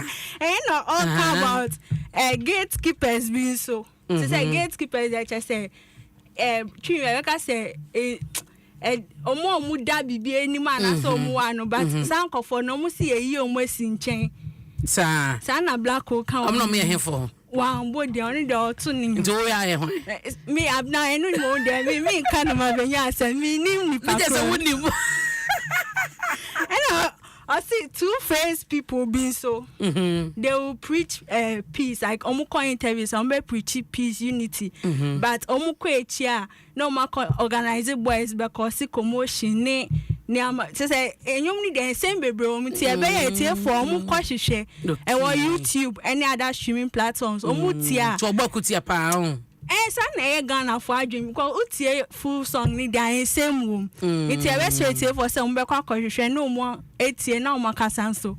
Omo ehu asem na o kan say ampa na say den. It ye koye ni mu sa enra former ECG managing director Samuel the Big Mama Fiti me say Wednesday na no abe kan say bia fa missing containers. I say time e di kan ya o kasa won hu ni. And all this and be able to just say yes, see containers are. But committee now mo ye report in the camp no. Omo friend no. Committee ne ye report the findings obi an friend no. But wasabe kan say me say onu do onjin ni say containers na because am be di ECG for answer. Now either say port for na ye bibia na say GR for our auction containers it abna my Nsem bia Mr. Mahama de tuja so ayo so that you can break it down for us. The beautiful thing is that as at the last time the minister spoke at the beginning of this whole container gate or container saga, he said the containers are in the port. Kojo, the conversation would have been different if the containers had left the port and they were in the custody of what? ECG. And then the containers got lost from the yard of ECG. Not so. But in this regard, the containers are within the port of the Republic of Ghana and it's within the control of GPHA and Ghana Customs. My candid opinion is containers cannot get missing. They can be misplaced. If they get lost at sea, you are immediately informed. Since there is no record to the fact that containers got lost at sea, container, because of the international supply chain logistics, there's a platform. When you key in a container, the way bill, who was in control of the container, all of that is there. I just think, we should dial it down a notch. Let's all assist the minister.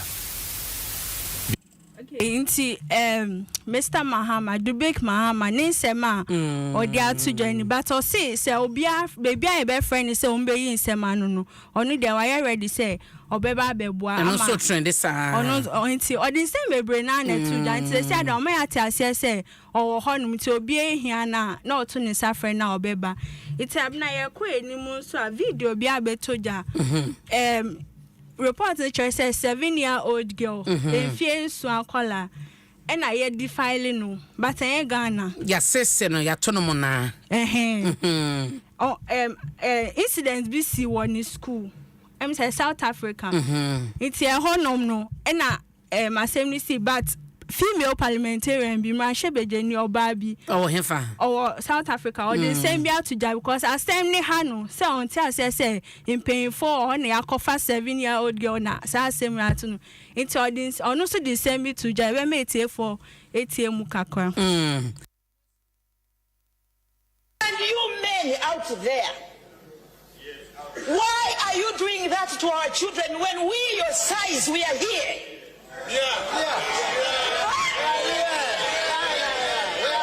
What is wrong with you? We, your size, your age group are here. There are women out there who want the men, but you are busy abusing our children.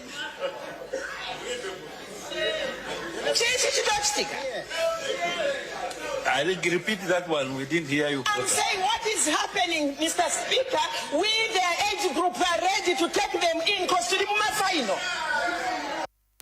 Inti Mrashe Bejeni Nsem odi atu dwano say in paying for or to say mbem ye nim kofo na omo ye samba onu na dwene say mbema bio me say paying na inti oba paying so ha oye wo tipen inti ade inti na kwala na odi weni besi so a obeye ne santi o say omo hwehwem na omo fa emra ne to bebi a wo say ti ne je say mbema no baby a wo fie du no obenya wo so ne wo ba also so ye penyi to say nti nse se wo ja wo size no na kwose say omo ma na mo ye mo basa bo mo sa ebra no but okasa with passion and I loved it ebra no me share video no wakasa pass mema no betie dia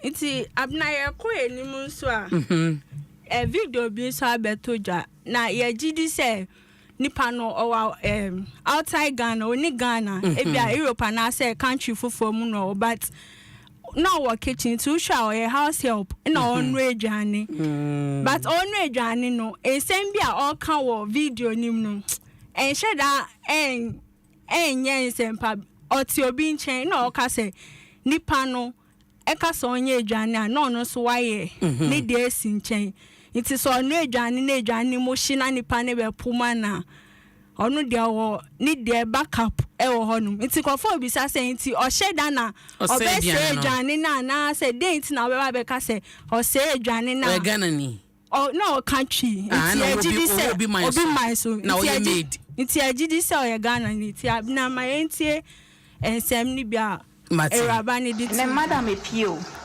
iti mi ye froye mi ye dia kosie iti so ye adwane na say adwane ni se na so de be mamia ama yese mweni da so bi sheho ni chije ni yani o si minye ni na meye no yani o ko e o di jam se miye ni ntimiye ni mi fro eni nyina na eni sense na yeden aye pe enra abegina ho adwane be na ye beye ne na msimi ni medwane ye beye o si shuwa da minni eno betu se moni so obi sa me se ade na ye ndi na mkaje ni se yenye mbuwa Ghana adwane we di ma mbuwa eno mudi eno ka temi say me mbuwa de me abule to de me be ko office na mton fa me ko office o de me ko office anu ko catch office for say me adwane wa ha ndi because ono akasa no ni case kwa wo office wadada me ka temi think o ma me adwane wa ha ndi ko me de enra me yemu nunu me wada no hu busum ena o si yeso wa wo nko no bi akobi ena we menya chance we pie no me ye fro na ko hye me bed na ase me fan chef reading no abe me nua potato agum na ye di me nua potato agum na ye di enti abne running some odi to Johnny bi no na nkofo bi sa say enti wa sheda say o pe asema ato ne madam no so ana because o say o crowd case for office so dada na na want to be sorry nche ana we no ukodura ya tete o certain nche o so nche na agency iti agency for no ejuma ko bi na omode na ba but enu po no say wa bra okwa omu betimi ayen sisa e bia mo na nkofo so bi sa say iti say an video yi we ni mo iti o madam no obehu a na say opamo a na say bibia wa ye boni a na say ne kwan so okay sana nsem ni te ye ko eni so a enra Gomwa Central MP independent MP First time MP. And I say every phone. Okay. And I didn't send me to just say Ghana for Debia Casa say in a MP for Giska Musika Bebre. No, see almost 15,000 I di momu. No pono. Time no yanko parliament no. Nisika now onya in a day or the boabo ankofono. And the kwane do change 30 days salary na ye be trying or parliament no. It's abna enti nsem na A+ to Johnny B. So winya akoma bi. Me for instance no ade a medwen ho nyina ne say ma solve will be problem ama no. It makes me so happy. Intina meti the people's project. It was just to help people. It me who say a issue. Me what was somebody I want to solve it. So long as me names ade we ebeboa nipa na want to do it. But parliament adwuma edin. Aketua no so nye. Enyo. Yes. It's too much. Enye ubewie no na okuta be 15,000. What you have to be here, and yet, because me turn over for 2020, and one of these days I'm going to make my bank statement public. So me turn over for 2020. It means that in 2020 I was making a lot of money. The amount of money I was making in 24 hours now. It also say I get you the parliament in. Inti ora Kwame Asare obi adodo na anim ni say A+ no. Okay, I was saying ye mate for yen kai tie for so say no your onyum to ni. Who say Iti nisemo di tuja ebi na ya gbamu etiefu ati no na enye no nkwa so di nsem bi fa galamse hu etuja. Okay. Na onu na dream no si galamse ya ekoso a MPP for ye de ni a enye ade foforo na ye MPP for na ena ye den akọ back to site na omu ye adwuma no. Na NDC for omu ba ye 3 months ni. Ent me ba say omu be sorry say omu kwanta on the na dream no ogidi say MPP for 90 the NTA plus in 70 bi. Si aba power pe. Ena omu sigum say afi de galam say no omu ya majo mahama ni meguase. How? Ai. MPP for no na omu ya galam say na ye kan omu njai no.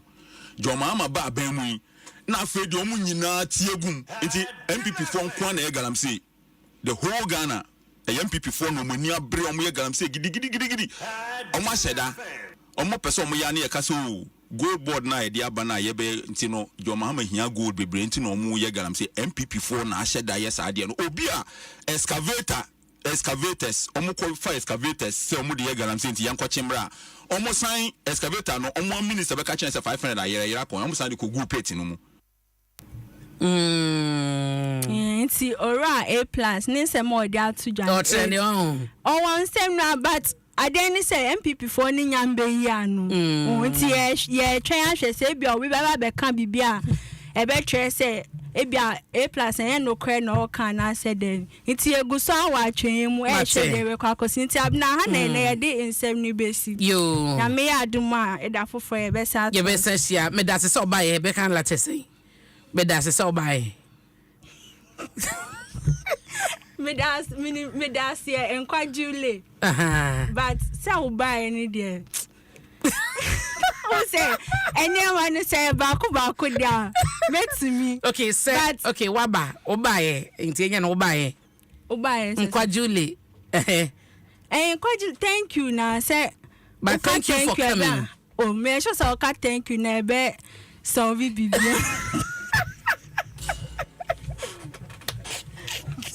Yo, but that's why Getty and Kano.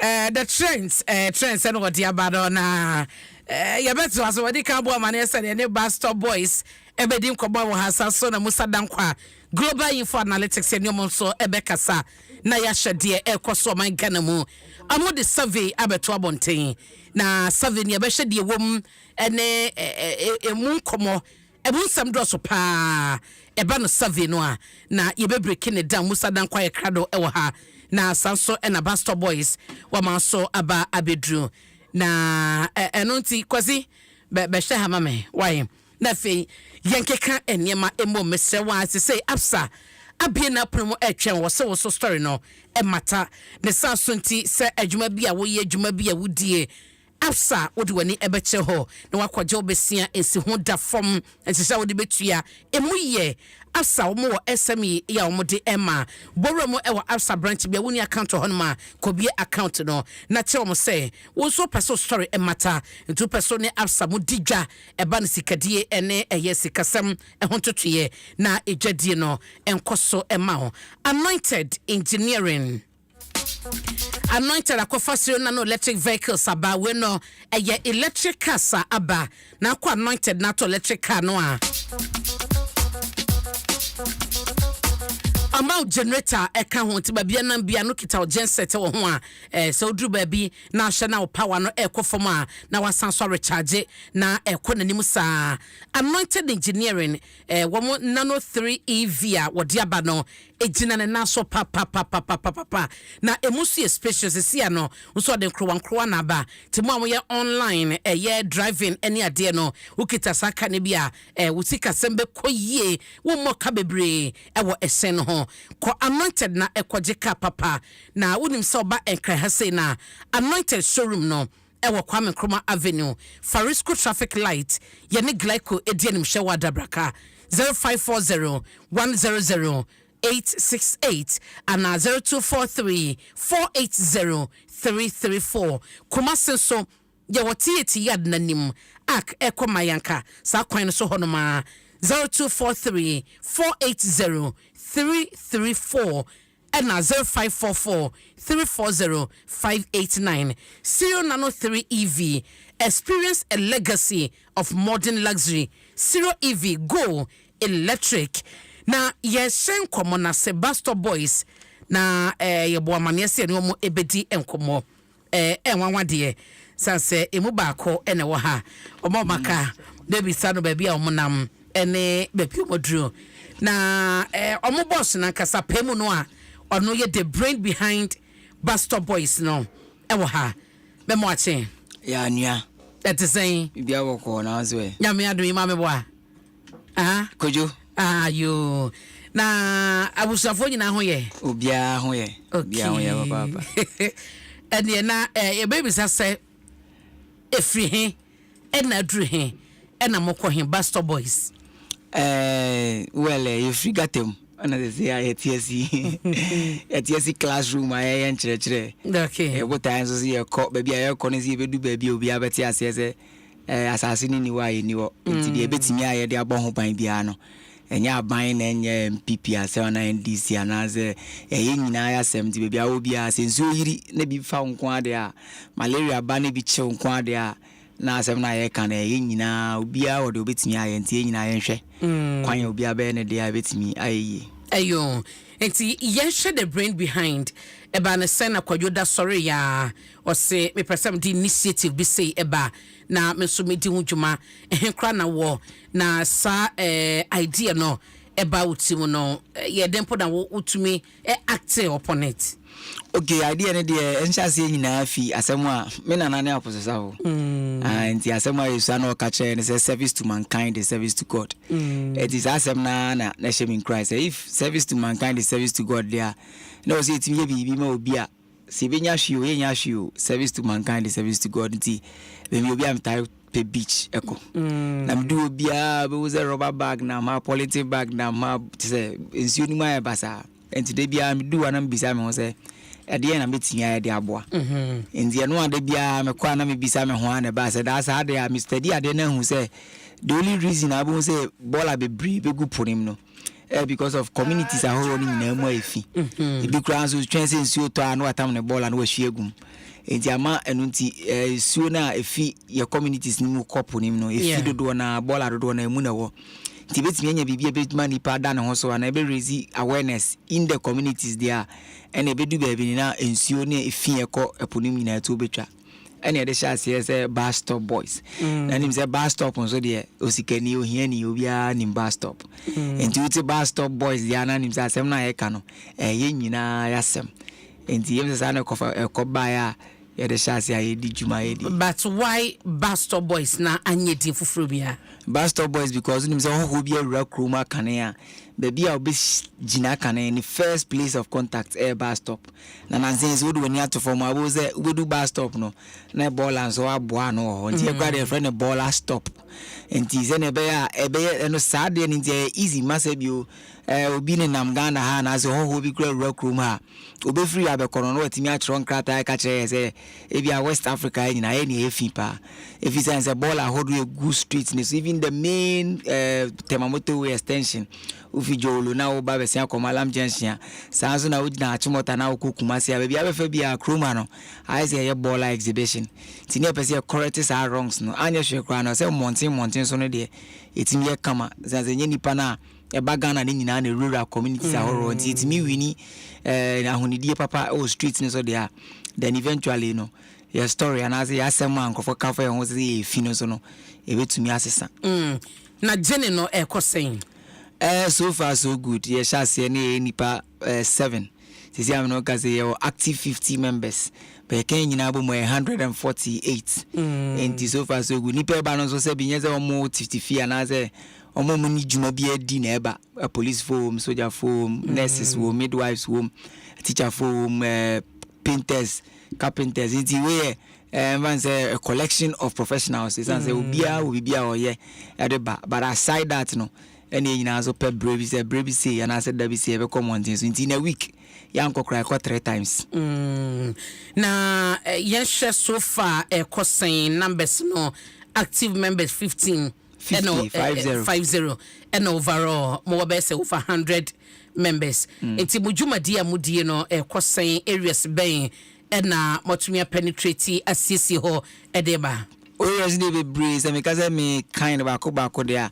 and number 500 plus okay but sisi currently juma e di ba ko yokponglo so ni mokponglo de no say nsu to 1 minute kra na ho no ma flade ti yan so koye survey hu say that be ade ne ye because ye kwan a me wo engineering experience kakranti ye ka kwan a she da ye ntokro nkiti bi to kwan no se na be nsu be gu ka kwan ne so no e be fa san ntokro ni makogatanim ene nyina no tia emu ma na main gata na nsan so eno tia emu ma nti amen nsu ne to a eni ba bia akose be gina kwan ne so nti ya shase last week Friday and then Monday video here da here hono ma ho a okpongulo ho right iti be juma na ma shase ye hono video no eda Facebook a oba obehunu meti okonyo enti ye hono ya shase ye di juma de na so sika nkofo de man ni nyina na ye boaboa no baby and ye from current president Sabro Mayes kano ye opposition leader His Excellency President John Dramani Mahama 50,000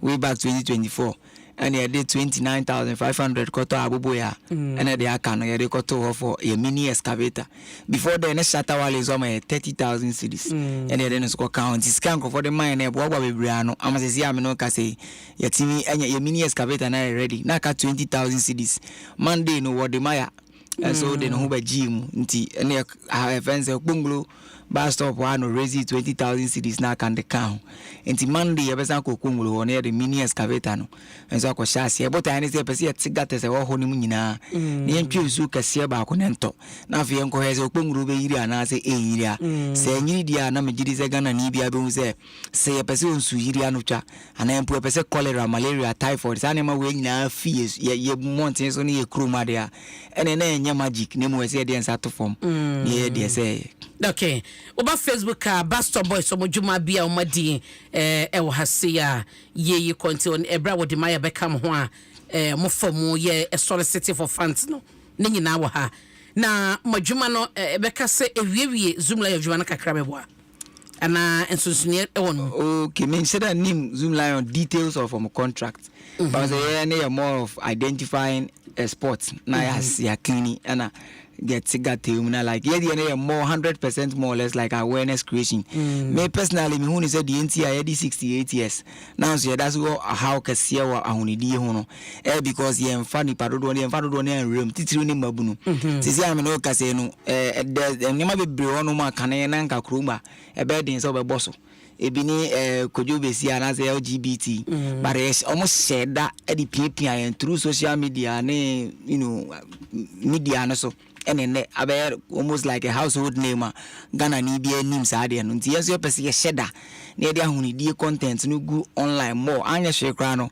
nkwala di 5 years nne no mo di 10-15 years no so mo te asem na se rest assured say in the next 10 years on be di be 25 and another 20 years no omo wadwen eno mo ne ye be sonko from the area nti you see ye more of awareness creation and change of mindset is as a kruma ye how be brave and ye wo but so say yes say adwen ne ma o mind ho do and as patriotism and as nationalism etena yakoma mu more say be the oko sign contract on behalf of Ghana crab he say contract am saying no e de Ghana be konanim and I bet you Ghana sign nti ye de ne say obi asesa na adwen ba bia obi ya wo nge kra sa adwen ne ka hu say de ekone de eba nyina say Ghana say ne na de eba china asase na say na otena ha na nye yi a ye nyina sika ni ohie ni ye okroma nyina ya da na refugees e ba kwetena mama hohoro so nti o have Bible kra na nyame a God in the Bible and as a God of Israel catch say all Israel for say baby amoti e ba be yim office asase amoti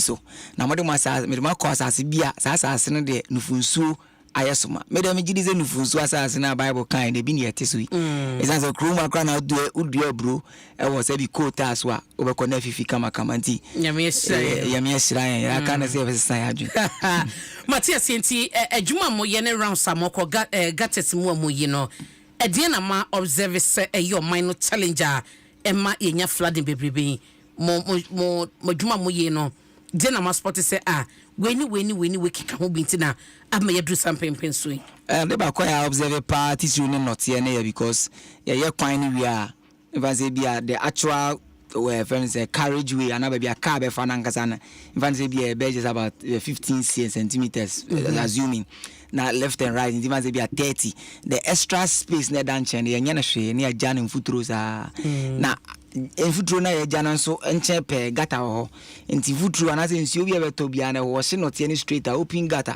na ko fele not any nyina enti se am no kase so ufa most of our major roads so even Achimota to Kumasi main middle road now will be on time for one crown gata simu ayeye ma enti nka ye best going forward no ye kwan ni wi a e bia asphalt e wo the main carriageway ni so SS na quite say walkway and bicycle lane so ne entirely ne kakra enye ne as perfect as the carriageway ne krana yemfa bibim gusu ne be ya note ne wo ho no e be so note ni ana say bi be dua grasses and now flowers po on China na aso note ni apart from that no some say kese pair wo me nipa na dwen nipa do na da so dwen say maybe am mountains or efia e was assembly and be be ana say be am mountains or efia e tia bi no mo kanti adenti na say me didi kra na me de pure water rubber na shimbotu ma me ntontwene bus stop enti na ye ka say o de to bus stop and as o de to ball mu a ni nyina mu no say na COVID-19 ba na obi a hye nose mask no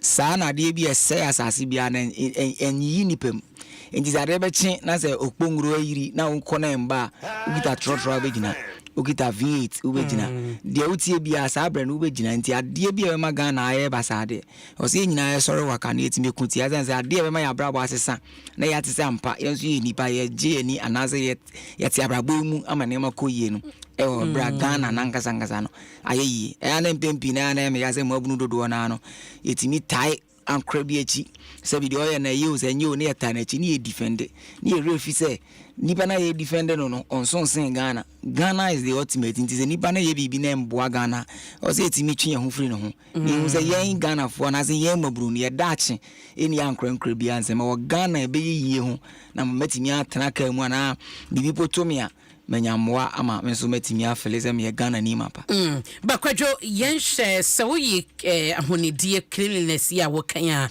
mo sanso e wo aniswade mu about greening Ghana no so ho asam to sing okay yankasa Bastor Boys no ye vision anaze ye mission ne say ye be promote clean and green environment bibia twemu na ye frɛ anaze ko be bit so kuma say garden city and as one study I won say nsuo kakra bi etoy na tutu billboards ahoro nyina afi kwan ni nyina because ye twanu ye ho nyina ya na sometimes adwen ye say asase no nyɛ hwee but yɛnyɛ separate from asase no and now yɛte yɛ in social sɛ to a wo so be a raincoat nti abere bia abrabɔ a yɛbɔ no dependent on the environment no ɛka nti sɛ yɛbɛtumi ama yɛni aba yɛn ho sɛ yɛntwitwa nnua saa de asɛ until sɛ yɛbɛhyɛ sɛ yɛdua nnua na agyegyegye mframa ahorow ɛbɛtɔ anaasɛ ɛbɛbɔ kɛseɛ no billboards ahorow nyinaa bɛbu nti deɛ yɛka nyinaa ne sɛ yɛyɛ bibifoɔ yɛde kane bi atwam kraa ne yɛti nwuram ɛna na modernization aba na yɛse aba krom na yɛtwitwa nnua nyinaa to go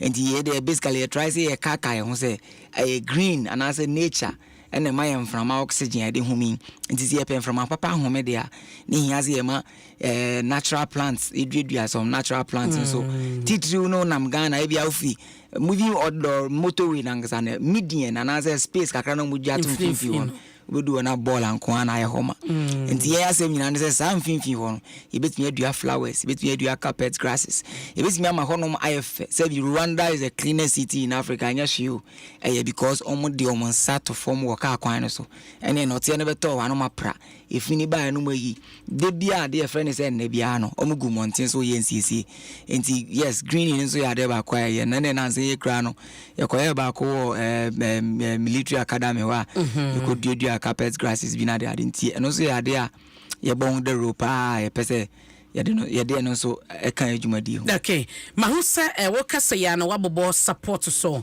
baabi a munya fans free na yɛhwɛ ba no support no a monya enough recognition no enough abɛka sɛ deɛ na mo expect no mo sɛ kana enough there I think that the limit me friend enough and is be afraid them penny for atias and ya come back to the classroom na ye chen kwala na about waste segregation because you see akwese obi aye baller na kan nyina ebom ne de gu container ba kun ba nya ne sa say we study waste ankasa na bibie ni wa ye waste is say ye twa dua no to twene ye no emu ye yi de tatade ye hye me nya cotton ni fie na de ye wi enti dua na ye twa ye na nya waste ye danda ne dua na ni de bi ya atade saa na nsuo na wanom awie ne plastic na aka ne nya waste saa plastic na ebetimi adane ani bia ya rubber bowls e didi mo fie no ebetimi adane ani di bia ya dustbins saa so na aduane a wadi mi aka no so nya waste ebetimi da organic fertilizer saa so na dade na da ofie ho ne nya waste ebetimi adane dade na ni e de aye ne ma bebre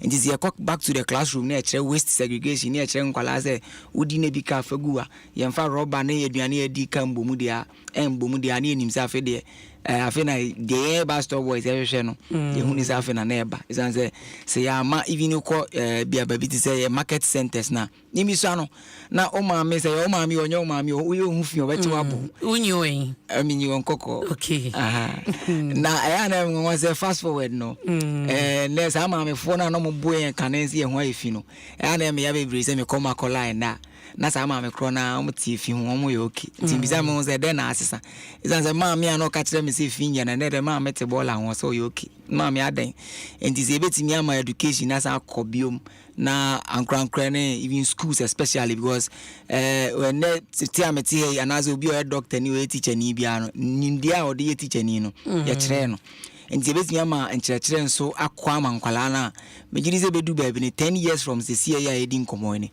ye betimi anya a new set of nkwala ti ase se bola enye bola nim de betimi dia na afenso ne krakra no yetimi acha se ye build ana as labs ana as recycle centers at least community bia nya a certain sort of recycle center bia the plastic kwa ye be geni amana kakra na come events and recycle center no so e de ye other things e de adwuma beba e betimi so aboa ma bola hodo no so beti e betu betwa na kra no me dem gidi say esi edu ba bi esi etimi monetize bola ni nyina na say edu ba bi na say recycling e cost so actively na etimi aye say e bia the 1 kilogram of bola ba e ma 10 cedi si etimi ye ne sa na successful a ya de be chi we ko do na ne bola na sa kokofo ati ni nyina ekoton enti say ati say de betimi aka fa no so no Mate Basto Boy sena yenemu edi enkowo no omo adwuma we na yetu ho ate ene wo som Ghana ehwese Ghana hunedie bekoso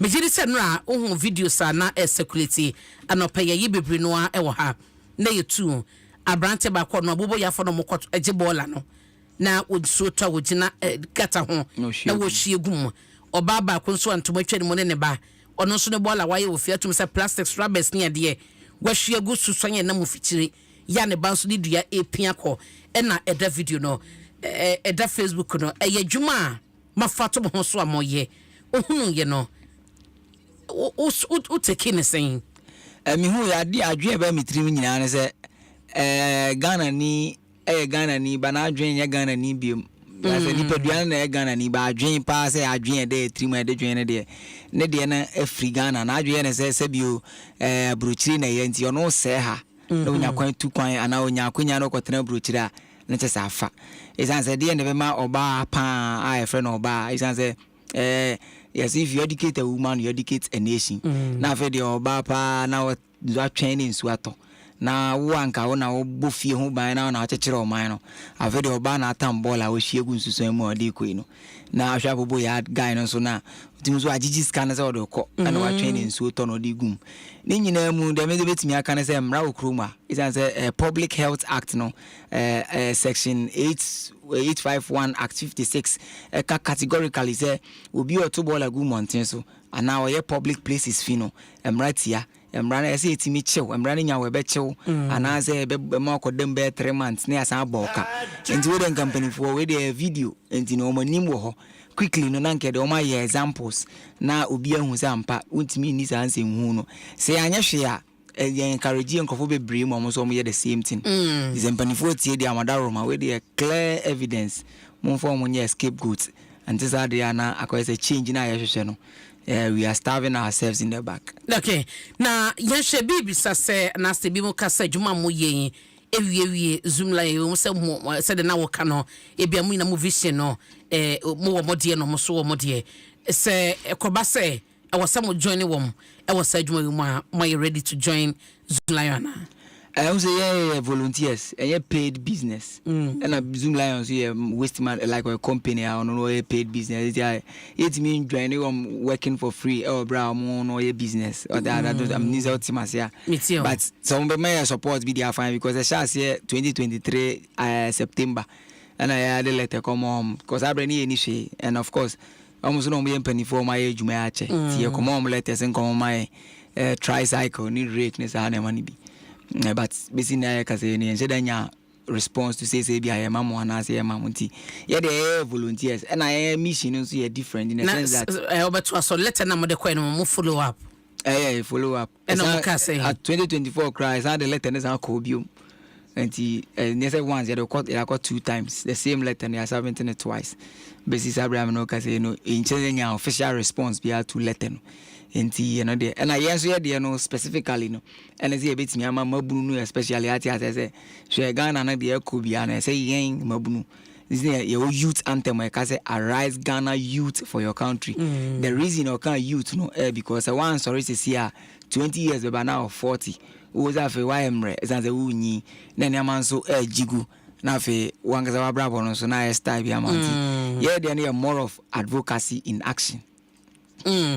na ye hu video bi na nsenya na mo ne CEO Zoom Lion na mo ne na moko ye djuma bia na me so say the first edition of regional sanitation day na Madina that was the first time I share nti mo ne kasa chen some de letter ba oda bi said Dusiano wana as a busy ba mo introduce mo ho ano no ho yeah as a minister for Greater Accra na Tons Afraid e bra e share na o acknowledge say abano na on en namti Mr. Josmon on Zoom yeah okay nti mo hwese selected mo benya a response ne bia support bia the company no e betum dia tamochi no na mo so dia komonim. Oh yeah, but okay. That as at the time, then he can't buy bobo ya, but now miensa. Mo miensa, but and I'm don't say nkwan na. But you see, ko is a bobo ya na dos. You see, bia, yes, ye bium. It is that they were trying to move right. Be a cat and move. I didn't know. Oh, we be say volunteers here. Then you ko na ko. Tibia Quebec say peka. We are bus here. We do transport here because bobo ya ni man volunteers. Na one way or the other, then you see if say. you be din common BM the idea versus salad and any na bibo kasa se mo compete Zoom Lion o la we give kasa bia no say that nim ne oka me na me kan me nim omo details of my contract ne me hu say bia omo yesi na omo yesi by Ghana ifense ifine wa and the last time any man be kasa friend Mr. Sadu ono so ye waste management na okay oka tell me say estimated period I bet me dey if Ghana mountains so 200 solid years na say 200 years na say o say we be compete obi a na say won tie ase o how no ho ankasa in this also bet me cry be compete Bastard boys and yes competition per se because at the end of the day there's a real problem I say nyina so mu ye free ho 2 years time na Ghana di 70 years me dey be me yana say be di 70 years na that so can say Ghana ye tan na say Ghana ye fin na fine go see ndi ade also be a tisim bi ne eboa ndi nya about competition is as me am tie am cover Bastard boys by me bota anya say me hweska me gitum za sika paper and ya dey use sika and is a bibi ho no mo say metimis press menya the real relationship with onipa is me no tie o say metimi build that real relationship na enya because of woska na uniska because as ya me tie na me toshia Moscow minisko as a nipa and a pejament me gitum say nipa na ho hia sin bibia anti it's not about competition it's about also saying say asase no yankopon de man say Ghana for o say edinini mo ye no Accra hankwana say mokati across Ghana so far they Kumase na Abrim Kumase de yan e call BA branch but Abrim ne de omote asem no no so baby and as monya wa baby afin obi ano ye mabunu ya sorry ya pese tu asenti so far these two places anyhow by ekwe anim no obi ote enka bia no so na ni abrese opese oye bie no emde bia me kase ye tuwache ni a nipo odika tu ni husi ho ma wiase am say de obo ni wiase it is a brain nyankopon obo wiase no na uni ho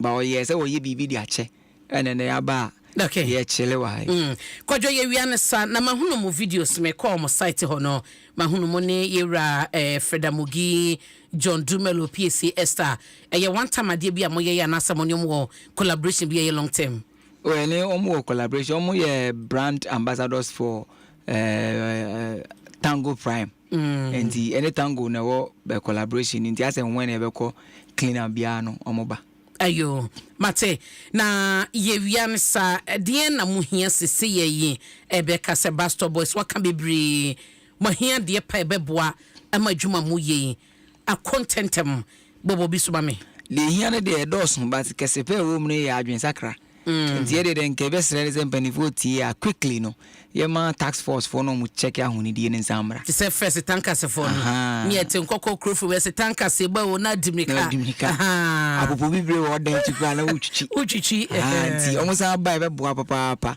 e be mani padodo na be do mo so wa fi instant one man na fine no ne dibi koje o ade anko kebe din sisa meba de kese ba ko wo mu se because ye focus ni ye se be nya adwen sakra ntino ye fe se ahonidie ne de hubo no so kofom misano me hwe ye address be about inubone and drugs na akwala na cause akwala wo ko was me call library was me wi mo cocaine was me mpemu bia sa advert me da se kai enti ye gidi mi gidi se nde ye betimi ama active advert can about good environmental practices so be ba e be bo azan se me kai ta mo na telenovela e ma ye no ni ye nim Indian characters be breeding but ne obi a wo ne bad ne banato Indian character why because every enyumre bia o trans ya no hwe Indian for no mo ye o kunkum bag ya no mo ye pragia ne abi ama o fe se ye right or ni ato ne ma atoto wom nti se betimi ya the same thing na ade chi ade sen de bia na ye ka ho ni di papa nto ball ngu monten so unzo bi ye se ya sa da obo ne twaso for solid 1 year krana e betimi ma se sa be bre aba eno de se ye wo equipment o ye ni equipment o obi ankoto ball ngu ba stop e honom enya basa nti am se de hia na de doso bakase pe wo mu no education and friends the tax forces are was your mobile crew no my mate mo bojuma pa tantra se mo ko ye mo sesa hokra tantra se mo ko na ko ye painting Ghana month I was me too quite that be my Ghana ni sa my life but me shebu social media no so unam nkrofo crew mu from main road ni so nyam Ghana o crew mu flag nko flag na nkasa wo tehu ano so wo kwan bi etimi ma wo do man yi it's a video na that tantra run about no na just some painting of Ghana colors e dia fa runabout no hu nyina asia nti wo twa na wo kɔ ni nyina no na wo hu Ghana flag no monsa no adwuma no sa nti ne bota nyina ne at least yanye bibia obi hoho kra no nam kroma no hu abo say okay ha Ghana because in pempi no bitu omo a timi kidnap omo Nigeria for ya the guys bi bay or they see enko ni baby kroba but they be odu no hu flag na easily no betimi o say baby am nam yi Ghana na say bi obetimi a plan kwan bi obefa so de adwane kra na watimi aye ne sa na bo anti painting the ebe no more is answer face aside from say ema na ye fe no so no ema concrete no eche the same reason I see dan ya painting no say na be nsuo ntongu su na nsentem no the same reason ye paint your concrete structures e wo krom nyina so a ebe ma na che is answer tantra house e wo ko no nsuo na etogu su na wi bonity ama bebre na cha say pro but paint no da so a another surface protection bia ebetumi ama na che pa Mate Kwadwo, mame na asese obaye number bia no be person Basto Boys it didn't come for be Adachi Nsem nobody knows. Come contact them. Me am number 0546 442747 0546 442747. Aside from that today, the social media so near TNT, YouTube, TikTok, Instagram, go see Facebook there. We now search BUZSTOPBOYS Basto Boys. One word of number no aye momo number. Momo number. Okay. What again so Monday the mini excavator no. Bako to adwuma die ne so okponglo. Wetin abeboa na wonsom on nipa. Obi be dan be member. Enye je say that ni bibi cry friend say member po. Enyira volunteers. Me am tia akra me volunteer. Okay. It's Monday aye ko na our time oba 1 cedi bi untia 1 cedi untia 2 cedi un fill forms bia e fini e bebete nti we protocol bi enim. Oba na o tai banko a we member. Mate enkokofo nyina so mo chia wai. Na be go yesterday. Is that when COVID down, but hey, Kwadwo, maybe about clean up. I was so hard man, I say, as a straw, maybe ya na no ma we catch them with say okra as a miniano. And that's one go be. They say we na ngi e won kokko Christmas afo dem nyina we na ngi ya na je say. Oh, bisa ya na no ma we catch them amna na okono hono. Alon say but ya chamra men sama why. But that's the first of all Kwadwo. Me ni abema Kwadwo e na otene ka no Basto Boys so bobo adwuma oma meki kwamai so proud na ye tell machi e be bompa ya tell machi abibia number so de tumu kitu bi enso e momo number wo bibia de betel machi na adwuma no mo ye no akwanimu a na ye de atoato so saa na ye toaso ma na fe tie we yansa yaba Musa Dankwa Global Info Analytics ye bebiebiem 7 na wode ato abonten ye be hwede eka.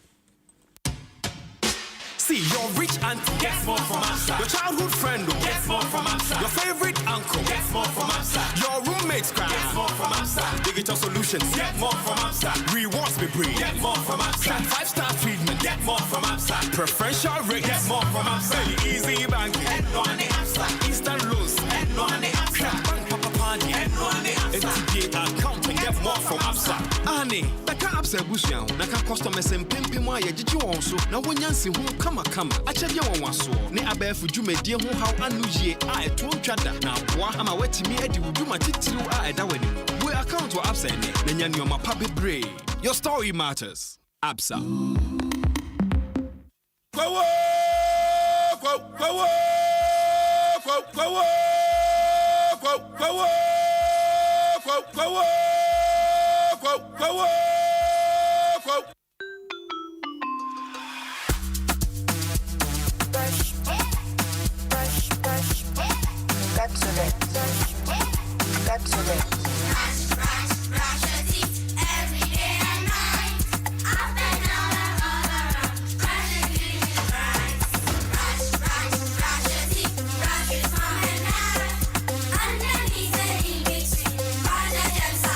Brushing gets more fun with your kids with the new Pepsodent Kids toothpaste. Give your smiles protection that lasts. Grab yours today from a store near you. This advert is FDA approved.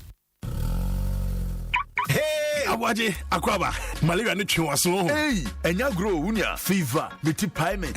Na me fe me ntumi ndidi. Hey, just me ampa me fufu kra na ya asem o. Hey, wo pa na fufu. Nemu me gidi se omo ye test ansa na omo malaria dro no ho. Oh, ane me ye. And na se nkoma malatu. Two malaria na se one time. Sharp. Awaje, we dey training jeni so. O madam bisa wase. O se wo jima bebre ma o. Oni how kra. Ahode wo ho. Se unya malaria, no malatu atameta lomufantrin ewom. Ye won tablet ene nsuo. Etu malaria se ewom panimfo ene nkwada a wanya bi mu. Se honum no nansa na ho antowo a. Konhu doctor. Malatu upedudu atu akọ NS Chemist Limited. FDA agye adwade nkratoe yatum. Cry Healing and Deliverance Crusade. Why you ready? Also for Payina. Yamin Faro Soyen Centrane. Dr. Pastor Paul Enenche. Oni. Dr. Mrs. Becky Enenche. Omo Bagana. The date to be Yawada. 10th April. Eddie Kwasi. Fiada. 11th April. Evening section. Anessa Numera Somno. Ebewa Kwamu. 5 p.m. Denopa. Metro morning section also. And Shasi 8 a.m. Jumadiana Basso. Ewa Sports Stadium. Accra. Now, Semtra Wajina so Dominion on the Ministers and Church Workers Conference. And Subeshaso. Ewa Accra International Conference Center. Nanyum to Fuanyami before one so. Nuwe Shaky Grounds Bar. MOG. Uncle Ato. Kofi Boham. Prosper Ochimana. Prophet Okebe. And the Minister Mark Frank on the free buses. Ebesisi Miaya Udobebre. Obe Pekin number movie. No one fret. 0257 765 546. Take money. Friend Alex Lutu and Ankasano, a dear manager, we take up the game pack by no be Hunian. I'm sure, and also now here and also payment, a good. Until my mess top pool, we see in the monkey and get another the call game pack because I need the only one see the crowd. Once when you scabby into the call, and also 1 year 3 times a day. 1 year 9 o'clock, 1 year 12 o'clock, 1 year 6 o'clock. Now one see the crowd. Ukita 54 yet a title tax in about 48 kura when you be a hill half far the game pack there a good bar the mommy who say marine no mamma need you pa so say me target ya say kaminya better say 1 billion crown when they are man and get them cry dial *946# for top they didn't kunim for game pack agree so na benya mula bebre and ya ko gamepackgames.com na nyanchechre mu game pack agree and ele mrata chire so so anyama woni e fie du ngoche.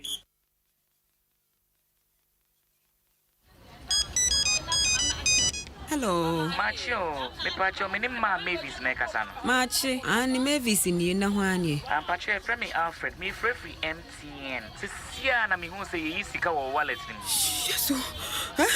Me sika me bring yaro. Aso na okay. Oh, ma, udi nya bodre sika sen na wo wallet ni mu. Oh, Jimmy, 20 million. 2,000 Ghana. Oh, erade me wu. Jesus, Jimmy. Udi go momo pini ma me keke won. Na me blocking ni pano. Oba blocking no. 1 9 5. Atime Visa MTN Enfa number Biara Enfro Aji 0244 300,000. That's it. Obia the number for Biara Frewa eye wagadre. Twana wanji course bi so anka omomo wallet ho asem. Eche say when you sika ana agedie bi free MTN. So suspect bi bia report to Fre 100 ana say *170#. My Momo app ana my MTN app ana email mmfraudteam.gh@mtn.com. Ja, ya alert. MTN. Gasaba. Inwusia efri eja ni jebidie mu enye mayapo mu den te se cigarette nom. Ebetumi amayen akomayare stroke ana daachi bi ebetumi ahayeni. Ye nananom, enanom, ye nuama, eyerenom, emerema, eduane no afo ni obiara oda so de jebidie nu eduane. Momma yensesanko LPG gas. National Petroleum Authority ni inko aka bom the cylinder recirculation model aba said the ebema obiara nsa aka gas wo bebia se wo cylinder ana se wo ni bi kayen CRM anamontuo ne ho eno ane se wo beko bebia yesesa cylinder no tuasika kakra bi na je cylinder ya hye ne ma ana sesa wo cylinder na gas ni mu no ye behwe se bibia ntochima se ye bisa mo se mo wo gas afedie gas abo Gasaba. Ekaibo Ifi National Petroleum Authority and the Ministry of Energy. Take money. Efra Alex Lotu anankasa no e ade a manage ho metawtwa pa the game pack buy no be hu ye am so eno so na mehwe ano so payment no e good nti ma me stop we see no nketenkete na me de call game pack because I need the onya one see the kura on so onye ska be nti me de call eno so one 3 times a day one 9 o'clock one 12 o'clock one 6 o'clock onya one see the kura ukita 54 yet the tax na about 48 kura when you be a half the game pack there a good pa the mommy who say marine no mama ni ji pa so say me target ya say kemenya bet say 1 billion kura me dey man enye den kra dial *946# for chop be din kunim fa game pack agroyi so na benya mu na bebre enne ya ko gamepackgames.com na nya nchechemu game pack agroyi enele mrata chiri show ho so enye ma woni ndi fie du woche. We introduced Season 1. You loved it. Followed with Season 2, which wowed you. 1997, a magazine came out. They described me as beautiful enough for the set, but not intelligent enough for the show. Now, hold on to your seats. We're coming with a brand new, non-stop dose of the most epic entrepreneurship program ever. The Career Trail is back, and this time, we're cranking it up with no breaks. Get ready as we release new sets of amazing entrepreneurs. Ask the hard questions. I remember when my results came, they gave me a D in math, and I was like, no, I'm better than a D in math. They gave you or you had a D. Unveil the good sides. I was promoted from constable to chief inspector. Discover the bad sides. All I know is that I want to start shawarma. Then from nowhere, I lose my home. Learn new lessons and enjoy the fun moments with these incredible personalities. Okay, so 60 seconds, 10 things that are blue. Chelsea. And oh, guess what? You at home get to co-host by asking your favorite entrepreneur any burning question. What do you want to know? How do you juggle MCing with journalism? Here's your chance to get answers straight from the source. Now, to the big question. Who is your chauffeur on this unforgettable journey? Of course, your young and vibrant host, Irene Dubia Aining, will be at the wheel, driving you towards your dream entrepreneurial destination. The new edition of the Career Trail shows every Saturday at 4 p.m. on Joy Learning TV and at 6:30 p.m. on Joy News, with a repeat on Sundays at 1:30 p.m., Mondays at 5 p.m., and on Fridays at 8:30 a.m. only on Joy Learning TV. The Career Trail, your success journey begins here.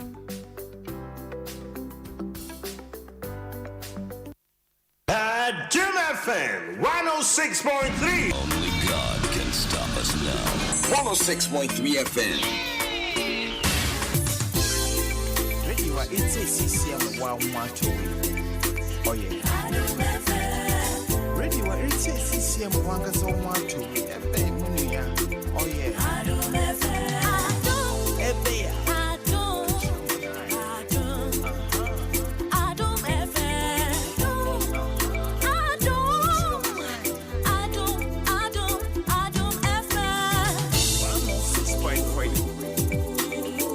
106.3. Adom FM. 106.3.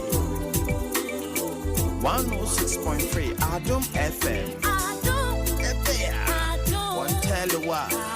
Get your money. Adom FM. Ebea. One tell you what. Adom FM.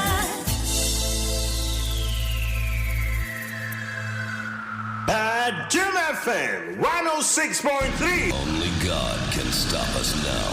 106.3 FM.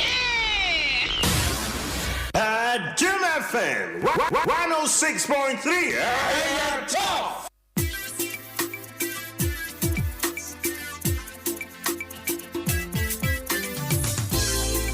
Radio it's a CCM 112. Oh yeah. Radio it's a CCM 112. Oh yeah.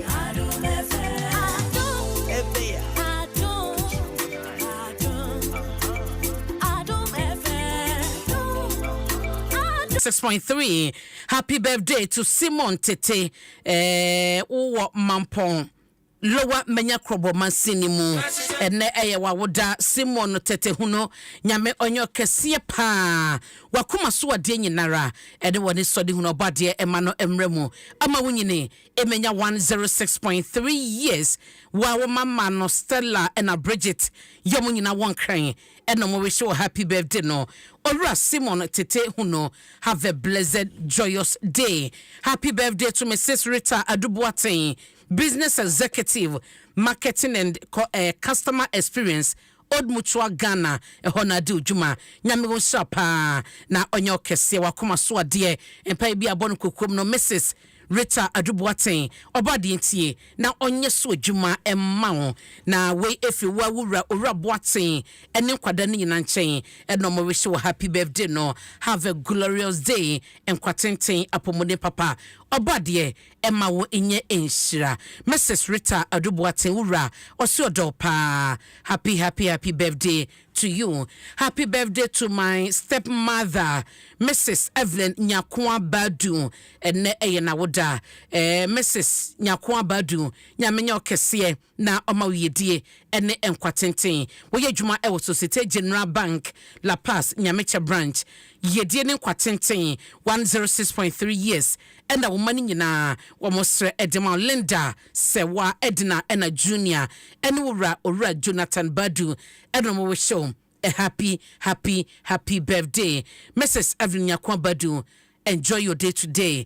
Happy birthday to Ernest Gakpe, we are project director at the Kulu Ablonu EP Chad Development Center Voter Region eho ena NS war obade onto nkwanam na omawedie omawa hoden 106.3 years eni enkwatenti ayesre edima NS Gakpe obade nyo kese pa emayen na onte nanim enchrew ade bi adon sabeka no enye inshira NS na osisi stabna ene eye me papa Gordon na doku ene na wodene wanya 89 years. Happy birthday Mr. Gordon na doku 89 years and still counting. Yes, so body fan fini bin kan fi homa yen na sabre no oma wapomode papa wo sel pa onkosoa na onhyira enkwada ni nyina wo mani nyina Christy, Miriam, Gloria, Eugenia, Dinah, and a Divine. Omunina no wish you happy birthday. And na Abna Mansa woni gbawe. Omunina SS obade ma enkwatenten enya pomode papa. Ora God na doku. Enjoy your day, have a blessed day. Na efua obe mensa. Efua obe mensa. Or Asama Lebanon Zone 2. Mrs. Nyamenyo kese ne den na omo wapomode papa omo akoma so ade nyina emrem 106.3 years eni enkwatenten a yes edema obade omo wakoma so ade nyina emrem na wura yo wo Korea Ibrahim obe mensa na efa Adom 106.3 FM so I wish you a happy birthday. Efwa obe mensa obade onti nanim enchiro ade bia don sabeka no enye enchira. Enjoy every bit of this day ura so do pa na wokoba biema eyewa efwa na obechusi. Enjoy your day.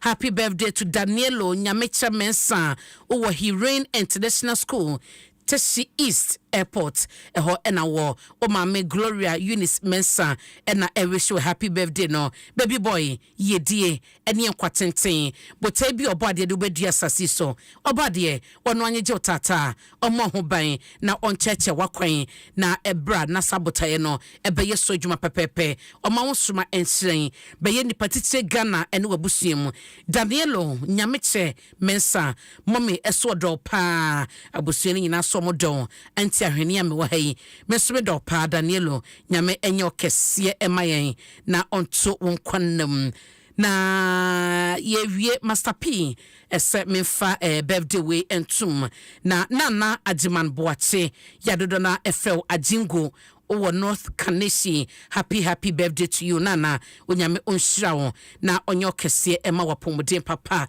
wakoma so ade nyina nana ajiman boache obade omano emremu ema North Kanesi ena wo ehona du djuma obade ontinanim encheo oma wakoma so ade nyina emrem.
Captain Kwesi Rap Brown Facebook ne ne anti awoda anti bi nyame onyo kese ne den na oma yedie ene kwatente opamade Lakeside anti bi obade ntinanim enchewo na oma empa bi abon kokom no onye so adwuma ema omo pomode papa 106.3 years and yes edimos anti bi Lakeside ho na opam ade na Reverend Steven Amwakon eton safrel se nyame eyadoma 19th April Easter Saturday no Holy Saturday yamudi sajumade esisha so na theme no was even in the grave 25 no ene de womo no Holy Saturday no na ekoso the outpouring oasis be Atimota Golf House ho na womo edi dwuma no ho eto otun safrel sebra na so beje onsenche ne ene wayaresa nyame yadoma Easter Saturday the Holy Saturday no dwumade kese sei anyontofuo pino na eba asofo kuku dama wosa wo so na eba onsenche ne wayaresa ene wadanse die no Holy Saturday no bra na Reverend Steven Amwakwato safrewi so bra ebeje wodie na yeto so ama menkai wo se nyame adoma ene yampo ene ne china ene na dechie ena kwakuma me na ye no ekoso ewo enkokko Central Police Station achi ho no ma Bedford fitting shop na ho no eho ena ye no ekoso me papa dada dankwa yo wonkokko suja ena me mame Auntie Theresa ena chese dada dankwa nua ena edafo mi kwakuma me dada dankwa ni nua ye mame ajapo madonko oda form na abusua de ene efide ye nwumre ya we keep ne bekoso ewo Central Police Station na chi fitting shop na ho no eho ne bekoso nyambo ochina ne kwasida ye ni nyina no eye ho no mo a nti ye tun safadofo ne agyanfo nyina se o meka dadan kwa ne abusua ne ho na won kata kwakuma me chi krakra na won sanso ennom ne sikasa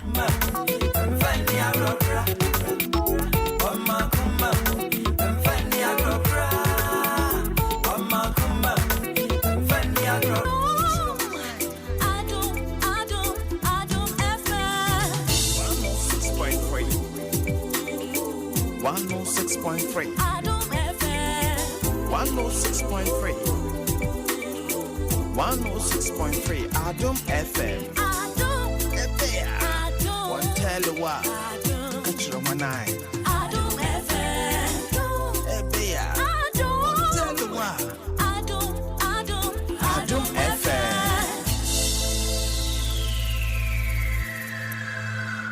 Adom FM 106.3. Only God can stop us now.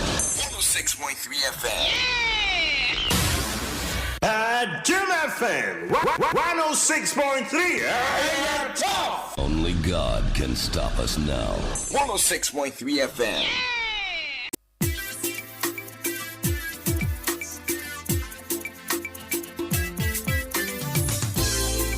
Radio it's a CCM 112. Oh yeah. Radio it's a CCM 112. Oh yeah.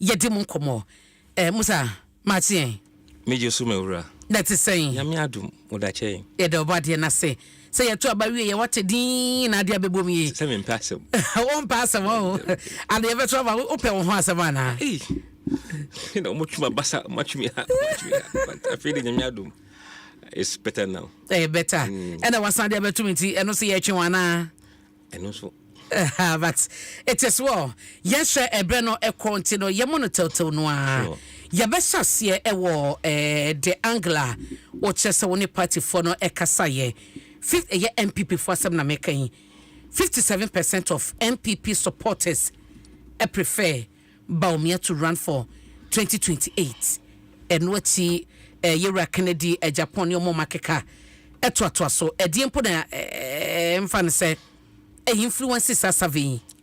Oh, as a poster there. I was say odu wasoto for. Na Nsem obeti no na wodi akọ test not what share man for a dream. Even though it's about new but yeah, I say a man for just for the next MBB primaries. Inti who here say, you remember a man for whom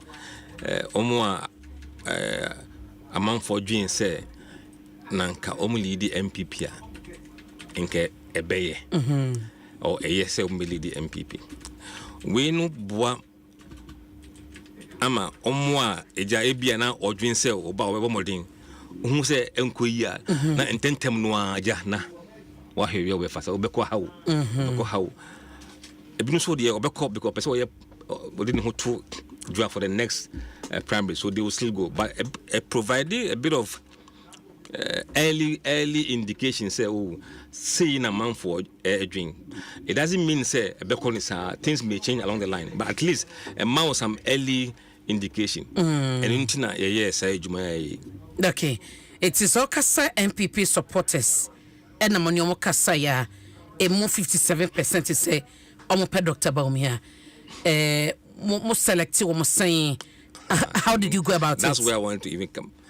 Yan share that and target MPP supporters. Yan den Ghana for nyina na di nkita hono. Okay. Inti eni udi nkita ho wi a na ebisa o party a odom ana uta atuma. Inti omo ka se omo ye MPP for no. Ena ye hwe omo adwen se e ko ni sen hwan na mo support. Omo se omo ye NDC for no. Hwan ena mo support. Ena omo se omo ye floating so hwan ena mo support. Yan target obia. It was at the end of the saving na ebisa so mpacho party ben ena odom. But ye analyze that data no hu say MPP for omo se omo pe ba omo ye 57%. That's what it means. Okay. And Chichimu net is saying into Dr. Bomia 57%. Kennedy was 22% among MPP. And Educhum around 11%. Brian Achampon 3%. Adainimu 3%. And Kwabna Ejepon 5%. Among MPP. Nti di no mo na mo bo etire o. Yeah, bochire e na o ma chese bia me den ka me pegwin. Sanity. But man misa say omunyina so ye den. Dabi and the misa. No mo misa. No for this type of work. Nti ti say we na ma yesa 57% no. Enipa he e na mo nyom kasa ye. Eni nipa be 7,000 mommy be roughly 8,470.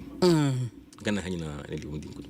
Na omojitu mu se ba no party ni ma issues so me was some resolve na ho de manko. Debi and the party ni nsem. Okay, Matthias here. Na wo de eba ye ene me hwe executive seminar deep pa. Na one angle se wo de we no eto nchen a me pese ehwe no the regional basis no.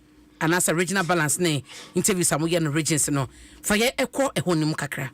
No, share the regional breakdown overall halfo ye nipa 147 and saving Ashanti region 1,427. Okay. Bono 290 314. Bono East 283, Central 725, Eastern 871, Greater Accra 1,768. Northeast 162, Northern Region 535, OT 214, Savannah 151, Upper East 309, Upper West 228, Volta 482, Western 561, and Western North 237. Okay. Now, share one area me perceive remo mampani performance.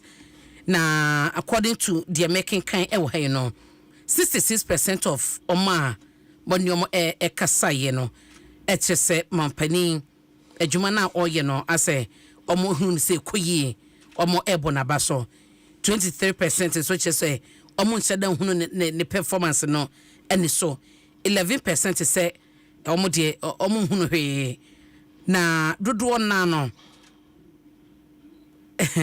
hano ma men kind of brofo much said do na or say all party affiliations except MPP approve the performance of the president every region approves the president's performance except Ashanti region. Not just a region singing now, Susimuno, Mampani Bon Homotin, as for Asante Mantemudie, almost 1 year, sanity. Sanity by a small majority. Oma must say on one homodin, Ashanti region, 46%. But 42 say one homodin. So the gap is very small. Okay. But every other region, no, most people say Obono homodin. It's didn't say Ashanti no. Say a strong hold. Do now who say in Koye. But a be who say Koye. Yes. And I want to say percentage in the Ashanti region no. 46 say on one homodin. On one homodin. And 42 say Obono homodin. Oh, okay. So but very close. Very close, yes. But say the more can I say best 80% to some executive seminars. I don't know. But because I busy argument on it there. And the comment to also and then you go and see the actual numbers. No. Okay. Yes, the standard of living. No na me person me who say 51% e ka say o masete mu aso ma hu sakraya e kosora. E de no so ma hu. Ibisa say omon compare masete mu in terms of the way standard of living to the last 12 months and the last 3 months, last 12 months, into or compare April to April last year, from April no, such a ben one number boom. And 51% say omo such say I improve lema ye kakra. But one year na ye person you know. So ka say I improve ya, e dey na improve from last year April to maybe last year na on to win to the mienu. So one na what come nipa no. No say one ye more example. So say obisa me say the say last year between say enema ankoyi mame a. Make us say ankoyi.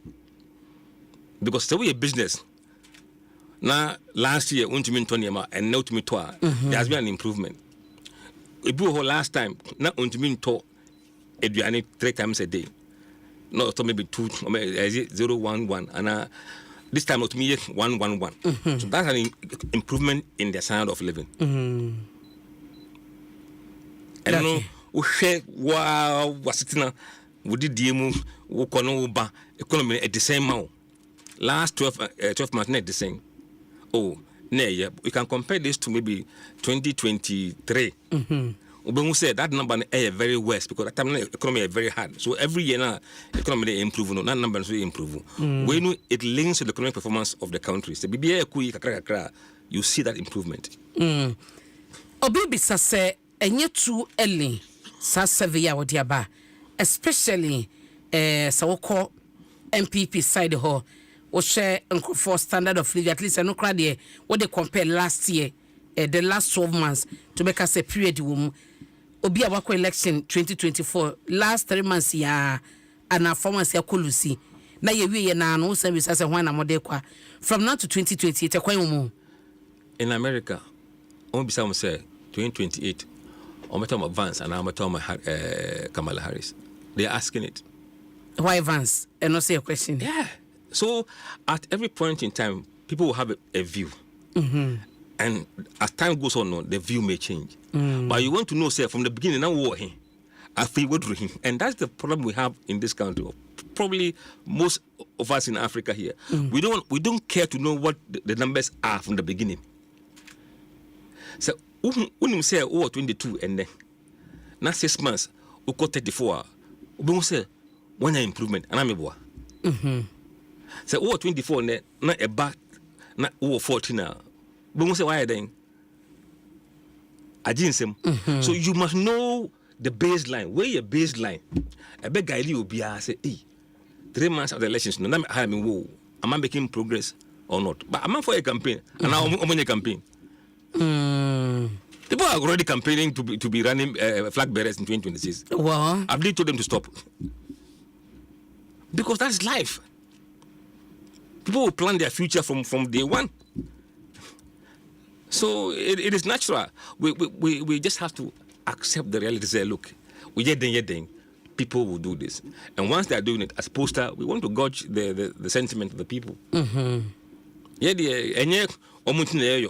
We believe that there's value in what we are doing for our own work. It's not for them. Mama fa me de wo jampe kakra na fe nti wo bekọ NDC ho amame the survey awaye 2028. In fact, eno me read no. Enyema bi shoke me wo ha kakra na wo ha di obechim. What you say? Wo ko NDC mo a the current vice president oba wa make history e wo Ghana, the first female vice president, Professor Jinano Pokwajiman. Ena wo ready kan say eba no survey mo ye ene di omususu say in 2028 when the bedi NDC mas omo franka tuni no Professor Nana Jane Opokwajiman enya 26%. Na onu free ho no ene ba Minister of Education Haruna Idrisu onya 19%. Ene ko Yera to forcing the Minister of Finance onya 12%. Minister of Foreign Affairs Okudzeto Ablakwa enya 10%. There am so surprising. Johnson Asidun Ketia ene Julius Debra a figure sa omunya wa ha personally because unsa juma ye otete 2028 the Julius Aneba 2028 the we the obi to make us say ye Asidun Ketia call internal contest in internal contest in Lucy it is the yetete nimpo no yampa so beba this survey chemuma me musa one kasan we na yon No. I don't hear. Because I understand figures. Sometimes, no, you don't even need to go and ask people who they prefer. Say, why ena okotwaba and why na mbakotwaba? Ohyo mainwa. Oma motwaba omuye below 40 years no. Omotoso. Meboa. So, they have seen new crop of leaders. The same age mate. She the government ministers. Nkola meboa. Inti nkola di o mine. Na mo si omo nkoto abanyi obi a ombe yi hwan. A generational change and it affects the numbers no. Because the older ones now, they are out of generation. The country has moved on from their age. The country is younger. So naturally, the younger guys would go for people who look like them, who they can relate to, who walk and behave like them. In that case, they say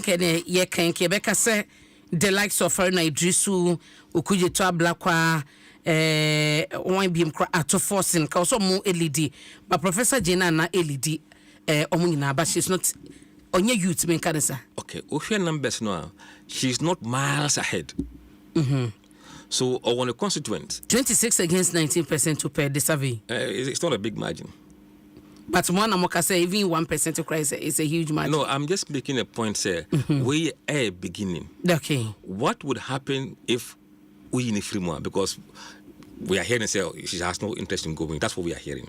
So we in a free more. How would the numbers realign? Would you go to the old people or go to the younger people? See, Neja say still na the younger listen no. We Jina na free. In fact, ye Professor Jina na free hono. That can you your Haruna Idrisu young ato force young. Okudzeto Ablakwa young. Yemfa Yera Johnson Asidun Ketia nton chen. Okay, but on one so ho. Yes. Dr. Zinato Rollins se wo ha. Sanso papa Julius Debra enso ha. Nti that is our listen to youth no dominating. I think the youth is dominating and the youth is making their voice clear. But with time, the numbers will realign, some will move. But I would say, from the data, knowing the polling data and knowing the demographic of this country, I'll be surprised if NDC is not led by a young person. Ebeye one say, Yabeko 2028 general election. Na NDC flag bearer no enye babum Dabi. Adentia. Because of the structure of the population. The structure of the population is like that. Even in NDC. Even in NDC, because the album will comprise the same young people. But that's what we have now as a country. And in the end, you also be looking at 2028 elections. Who will make the decision? Who are going to decide who becomes the president? So besides why would internal contest that while you are contesting locally, look at the bigger picture. Because you must pick somebody who will resonate well with those who take the final decision. And 2028 assembly. And yeah, some kitua. So a course say and I know say in between now and 2028 no service will be in the Oh yes, every 90 days we can see what is happening. And in fact, you bear scenarios subsequently, even if we don't hear formal announcement from Vice we'll do a scenario and ask people, say, if Jinana doesn't contest, we take it out and leave everybody else in the race. How would you vote? And we'll have some surprising numbers to tell you at the time, I believe. So we are no sinching. Yes. Okay, so I don't know in page 40 and you're possible. Just for a reason. Okay. Maybe another scenario say, okay, say free more. And they can't your company for now, Professor Jenana, John Siasedun Kitia, and Julius Debra. And the rest. So we'll have 3 scenarios so that you build each category who leads. A very interesting time ahead. Wow. But MPP mono, Monyasa youthful agenda no musa. Some candidates no, they still have some young people there. Brian Champon is quite young. If Bohemia is young, he's been political for some time. So Adainimo probably is older generation MPP. Japan, but he looks young. We don't know whether there will be another younger list and joining list number. So far, this is what we know. Okay, for the idea, so you can say younger in terms of age and your looks and yes, I think NDC has much younger list than MPP. And I will share the line of appointment of president say you can say ebenya influence. Absolutely. Ewo bibi ombe so ahead of 2028. Absolutely. Well, I don't know what he's thinking, but from the appointment is made, and the younger persons know mostly they are in ministerial, and to be able to contest a national election, if you are in parliament, you have a better chance because you have a voice. People will know you. People will see you. That is why there are certain people in NDC. They are not kind of showing up in the radar because we don't hear them regularly. Because only parliament, only platform to tell Ghanaians, hey, how. So once you're not in parliament, you are at disadvantage. So I think it's advisable if you have ambition to become president, go into the house. Because Nima Ghana for TV, that's what eventually they will go with. Until you share your past president, yenyo munyina, enye infants, enyo munyina ebimo. Yes. Ebimo equal parliament, and key edino from parliament, and Nado was one of them. Yeah, and now and president. Mahama as well. Okay. Now, I said yeah, canon, just say emabuno dominance no, our Ghana politics no, kosro. Yes. Test case NDC because MPP even though say candidates are omo haya yamamu percentage omunya no, e be a youth dear, but they're maybe not as young as the NDC. As the NDC guys no. Nafe yen share ye kwadim de nim se be beba ye beto so adi enkobo no. Bebe say ye share eba no corruption ho nsem. Corruption de obi beka say se wo beka corruption sema abayan wa ba less than 3 months. What I say? And still counting a year kind. So we are back so corrupt because who she until she be to say nema you said you be nyan ho asebonka. Nti why now? Why now? Because also who say ehifana free. And where are you going? Moji to me no. How did people perceive you in terms of corruption? Say ebeboa going forward. Meboa. Because you can compare your progress to the baseline study. So we be on baseline poll. Now, Oshe, the police they've always been there, whether MPP or NDC. So that one, there's no problem. Oshe judicial immigration, that will always be there. Okay, police service number 1. And to according to Ghana for no. Yes. Jurumudi adokromo pa. Posi for the dikan. Yes. The toso mienu Ghana Immigration Service. Immigration for. Miensa the judiciary. Atemu adwuma ku no. Yes. Onam toso miensa. And tax for jari for number 4. Number 5, local government representatives. In other words, assemblymen. See, some are corrupt. And business executives, private sector executives, almost corrupt. Then you have EC officials. Then traditional leaders. Then Parliament of Ghana, the prison service, the military, the presidency, religious leaders. At the bottom, surprisingly, ministers and government officials now.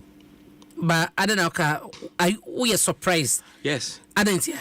Generally, people we see as politicians, whether you have seen it or not, we call them corrupt. So people tend to brush all of them together. What don't know, Rebecca, say you're too early because President Jubilee House. Even 2 months. Look, people have come to office within 1 month, they have been caught doing certain things. But what is your perception of corruption? If the person before he became minister was known to be corrupt, that tag will follow him. Say, according to even 2024 Afrobarometer survey nearby, so you posted for Omudi Kanya at the time 2024 no Mampania Tinaye.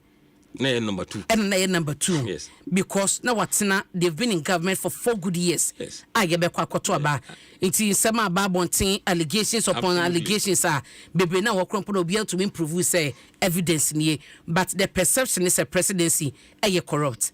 Abaya oba wonya 3 months. Ubi sabe say you're corrupt and also you're corrupt. But what is wrong you knowing what people think about you now? And if you come back to them in the next 3 months to see what they are thinking again. So people should not be complaining and say we have done the work. It has given you a baseline.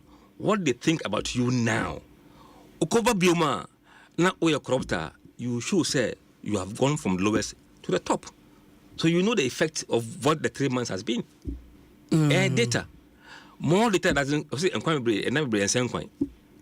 it gives you ample data to make objective assessment rather than just statement without data backing it. So when we are warm, look table in here.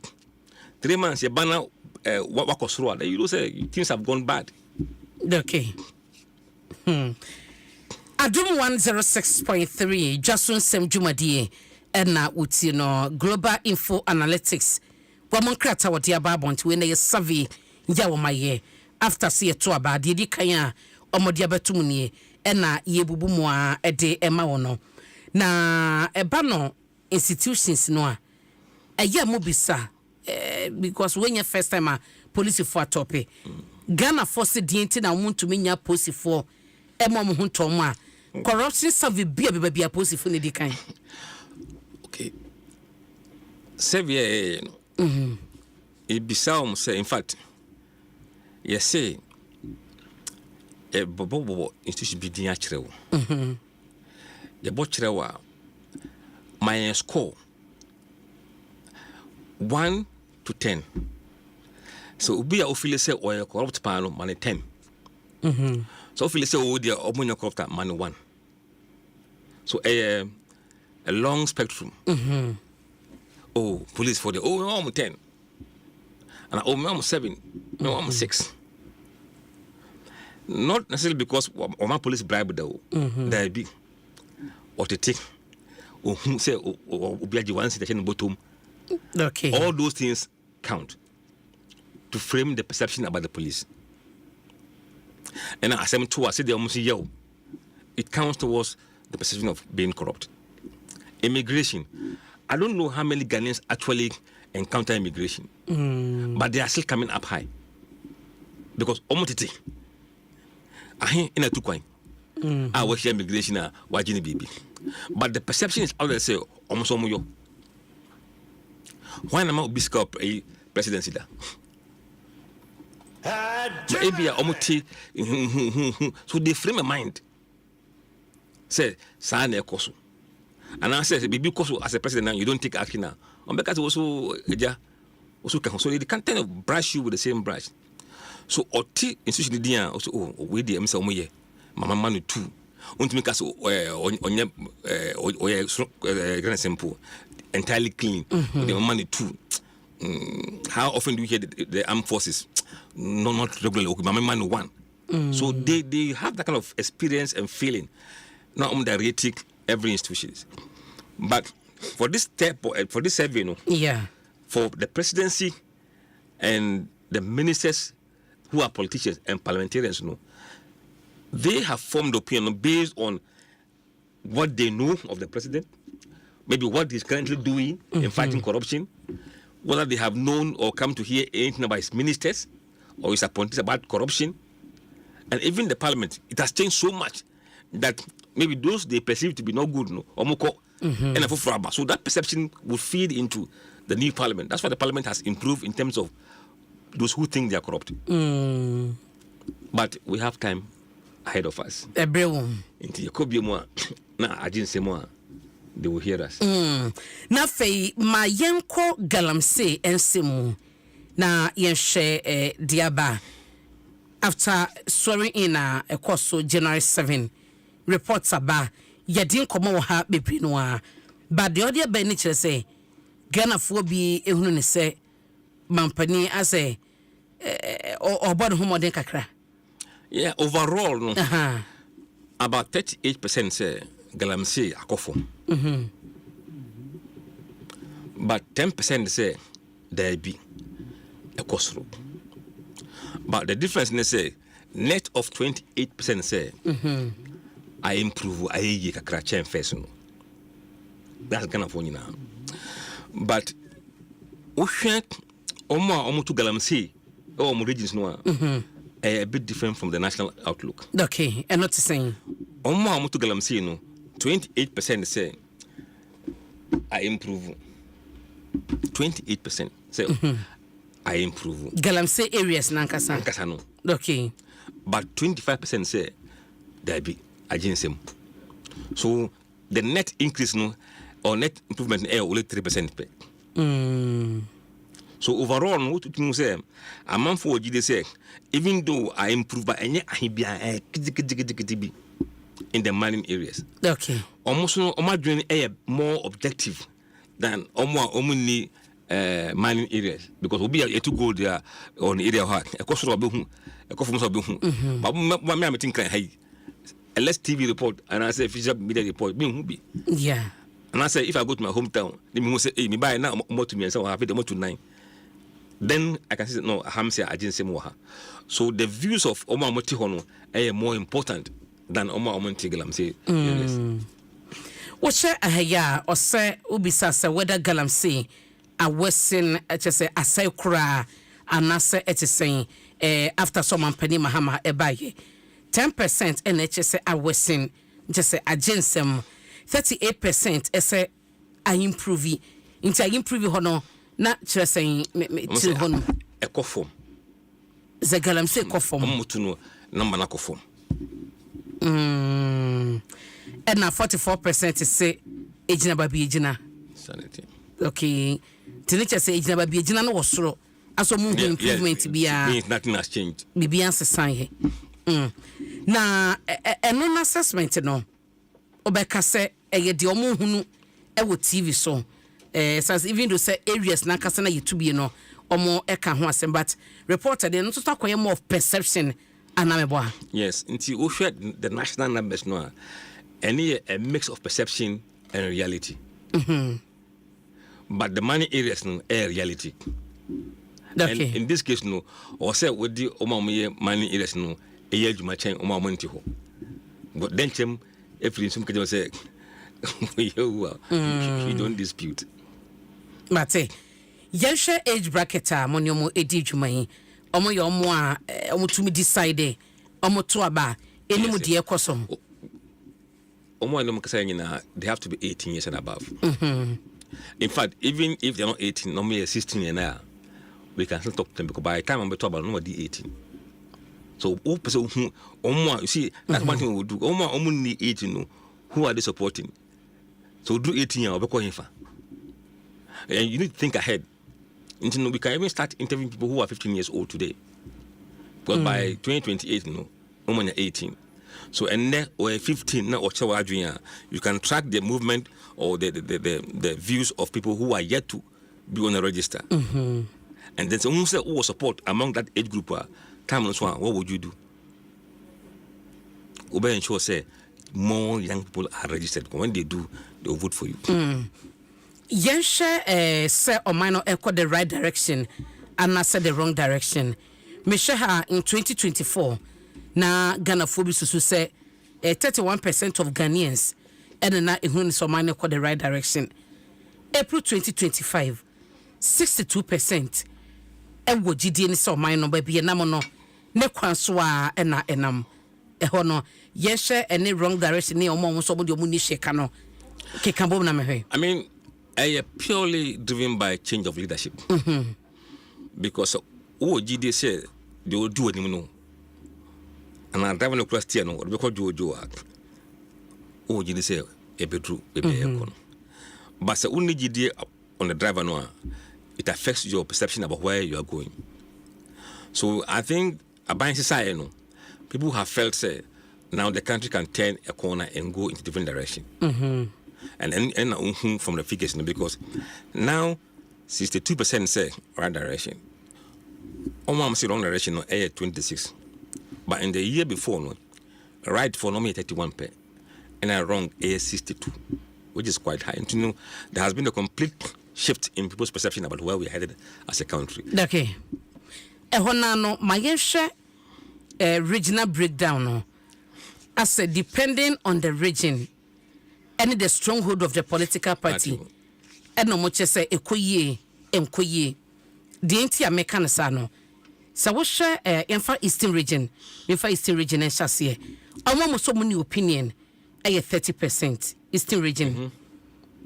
Almost so minor equal wrong direction 23%. Right direction 47% Eastern region. Ashanti region Oma muni sheka any opinion 8%. Minor equal wrong direction 53%. Right direction 39%. Yanko North East 86% say Omano ewa the right direction, 4% say wrong direction. Into sure depending on political party regional or I say or yes stronger or no. And not so no a factor was a data we wanna. It does have an influence. But Osha Northeast say Baomia stronghold. Oh, but I got to about 2020 the results. Yeah, Eastern region so. MPP stronghold. Abana 2 and say it was very close.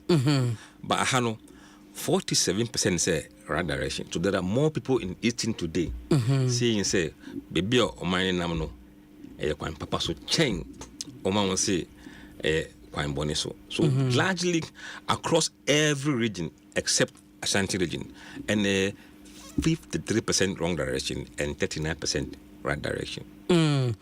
Because other regions, yes, Greater Accra region, right direction 75%, wrong direction 18%, Northeast Makanda, Northern region, right direction 81%, wrong direction 12%, Oti region, right direction 65%, Savannah region 70%, Upper East 72%, Upper West 58%, Volta region 81%, Western region 55%, Western North region 62%. Into all these regions, lady, I'm say, or man, I'm quite panoso. Sanity. To say, yeah, quite him now who say, then you know, say that's a problem. And I said, you are making progress. Matthias say, and see, winning in our dear bar, Yemfa, MPP, NDC, names be a yem nona, will be a canwas a survey by a young some chromatatiato, ama ebimuna a lady. Signa Baina SND Amawum say omo enye den we are odi atum say no we said that be mo nyina na Or said in terms of Omunyabia, I know the social media the whole free of charge. Normally, you send your list of people you send the report number, and most of media personalities. Yeah, send it, but we don't target politicians. Send them the report. We are because of so we don't do that. Only we also me here from and at his own request. Okay. But in terms of what it shows that these are early warning or early indication of what the general public, when you delegate, we and you delegate. But I Ghana phone but Ubeka is delegate. No, they are supposed to represent Ghanaians. Mebwa.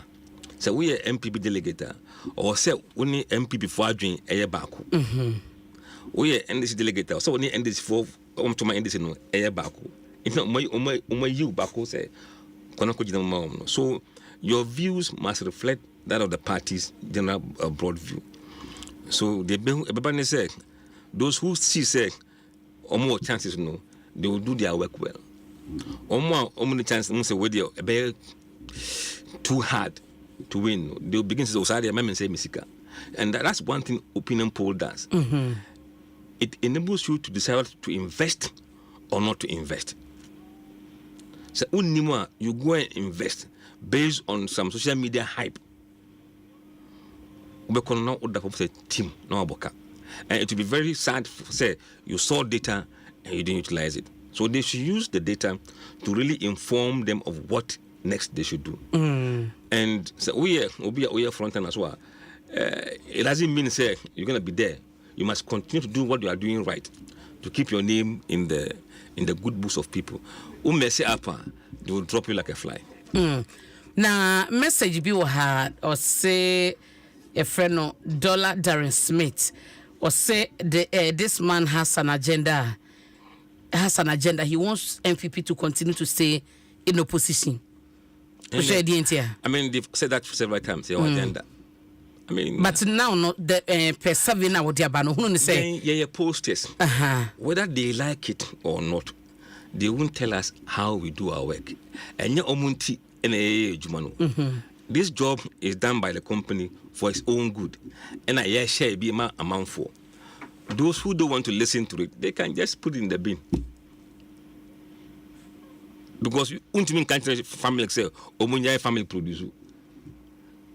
Whether you buy it or not, those produce, there are people who buy it. You're not think tank, you're not pressure group, you're a company, Global Info Analytics Limited.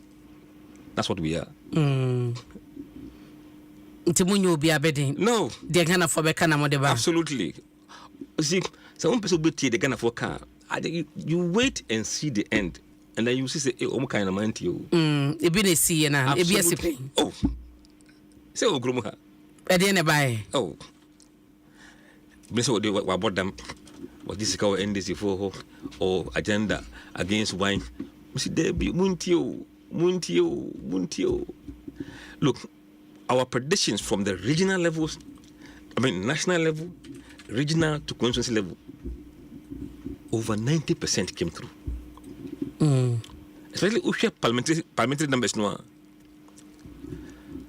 Don't make up almost see about them. Even those who want the seat, almost see about them. Those who want the seat, end this war. Of course, why should they believe it? So we were attacked by everybody, even though it was more with the MPP side. But the areas that NDC people says the way they are, among people who have no bunkomo. Almost I'm natural meetings with the Obwa, with the engine. Yeah, because it was so brazen, so brave. To say they will lose the cabinet, and they lost it. Okay. So I'm finding BB. One Adom 106 mu yeku. Oh, I mean, me no be in talk. I mean, especially the view on his program. And he felt said, and he said it in the apology. So they felt said what I was saying was not plausible. So nobody in his right frame would have believed what I was saying. But in the end, he saw it and he apologized. And I felt said I should go to his program to educate his followers, and that's what I did. Oh, me, I don't. If you know me personally, me, I don't hold grudges. No. I understand the Ghanaian politics and I understand my people and I know how to live with my people. But that's so Jebre come home and pay. Miss me that's Ora Musadan kwa Global Info Analytics Limited or the Dwaso na yeneno ekasa no pe survey na ba to way so di wom na wo ambition no esebia both political parties betumi leader obomodin won saka na wo study ene ekwani mu no de odi banyina no na wo de hwese wo chances na eba soro anaso wo babia wo na wo hunu homework e wo se wo ye na ebema wo chances no akosoro yenyina sankomo isu na no pay Dwaso Nsem dwumadie yemfa de nyina esi ewo ha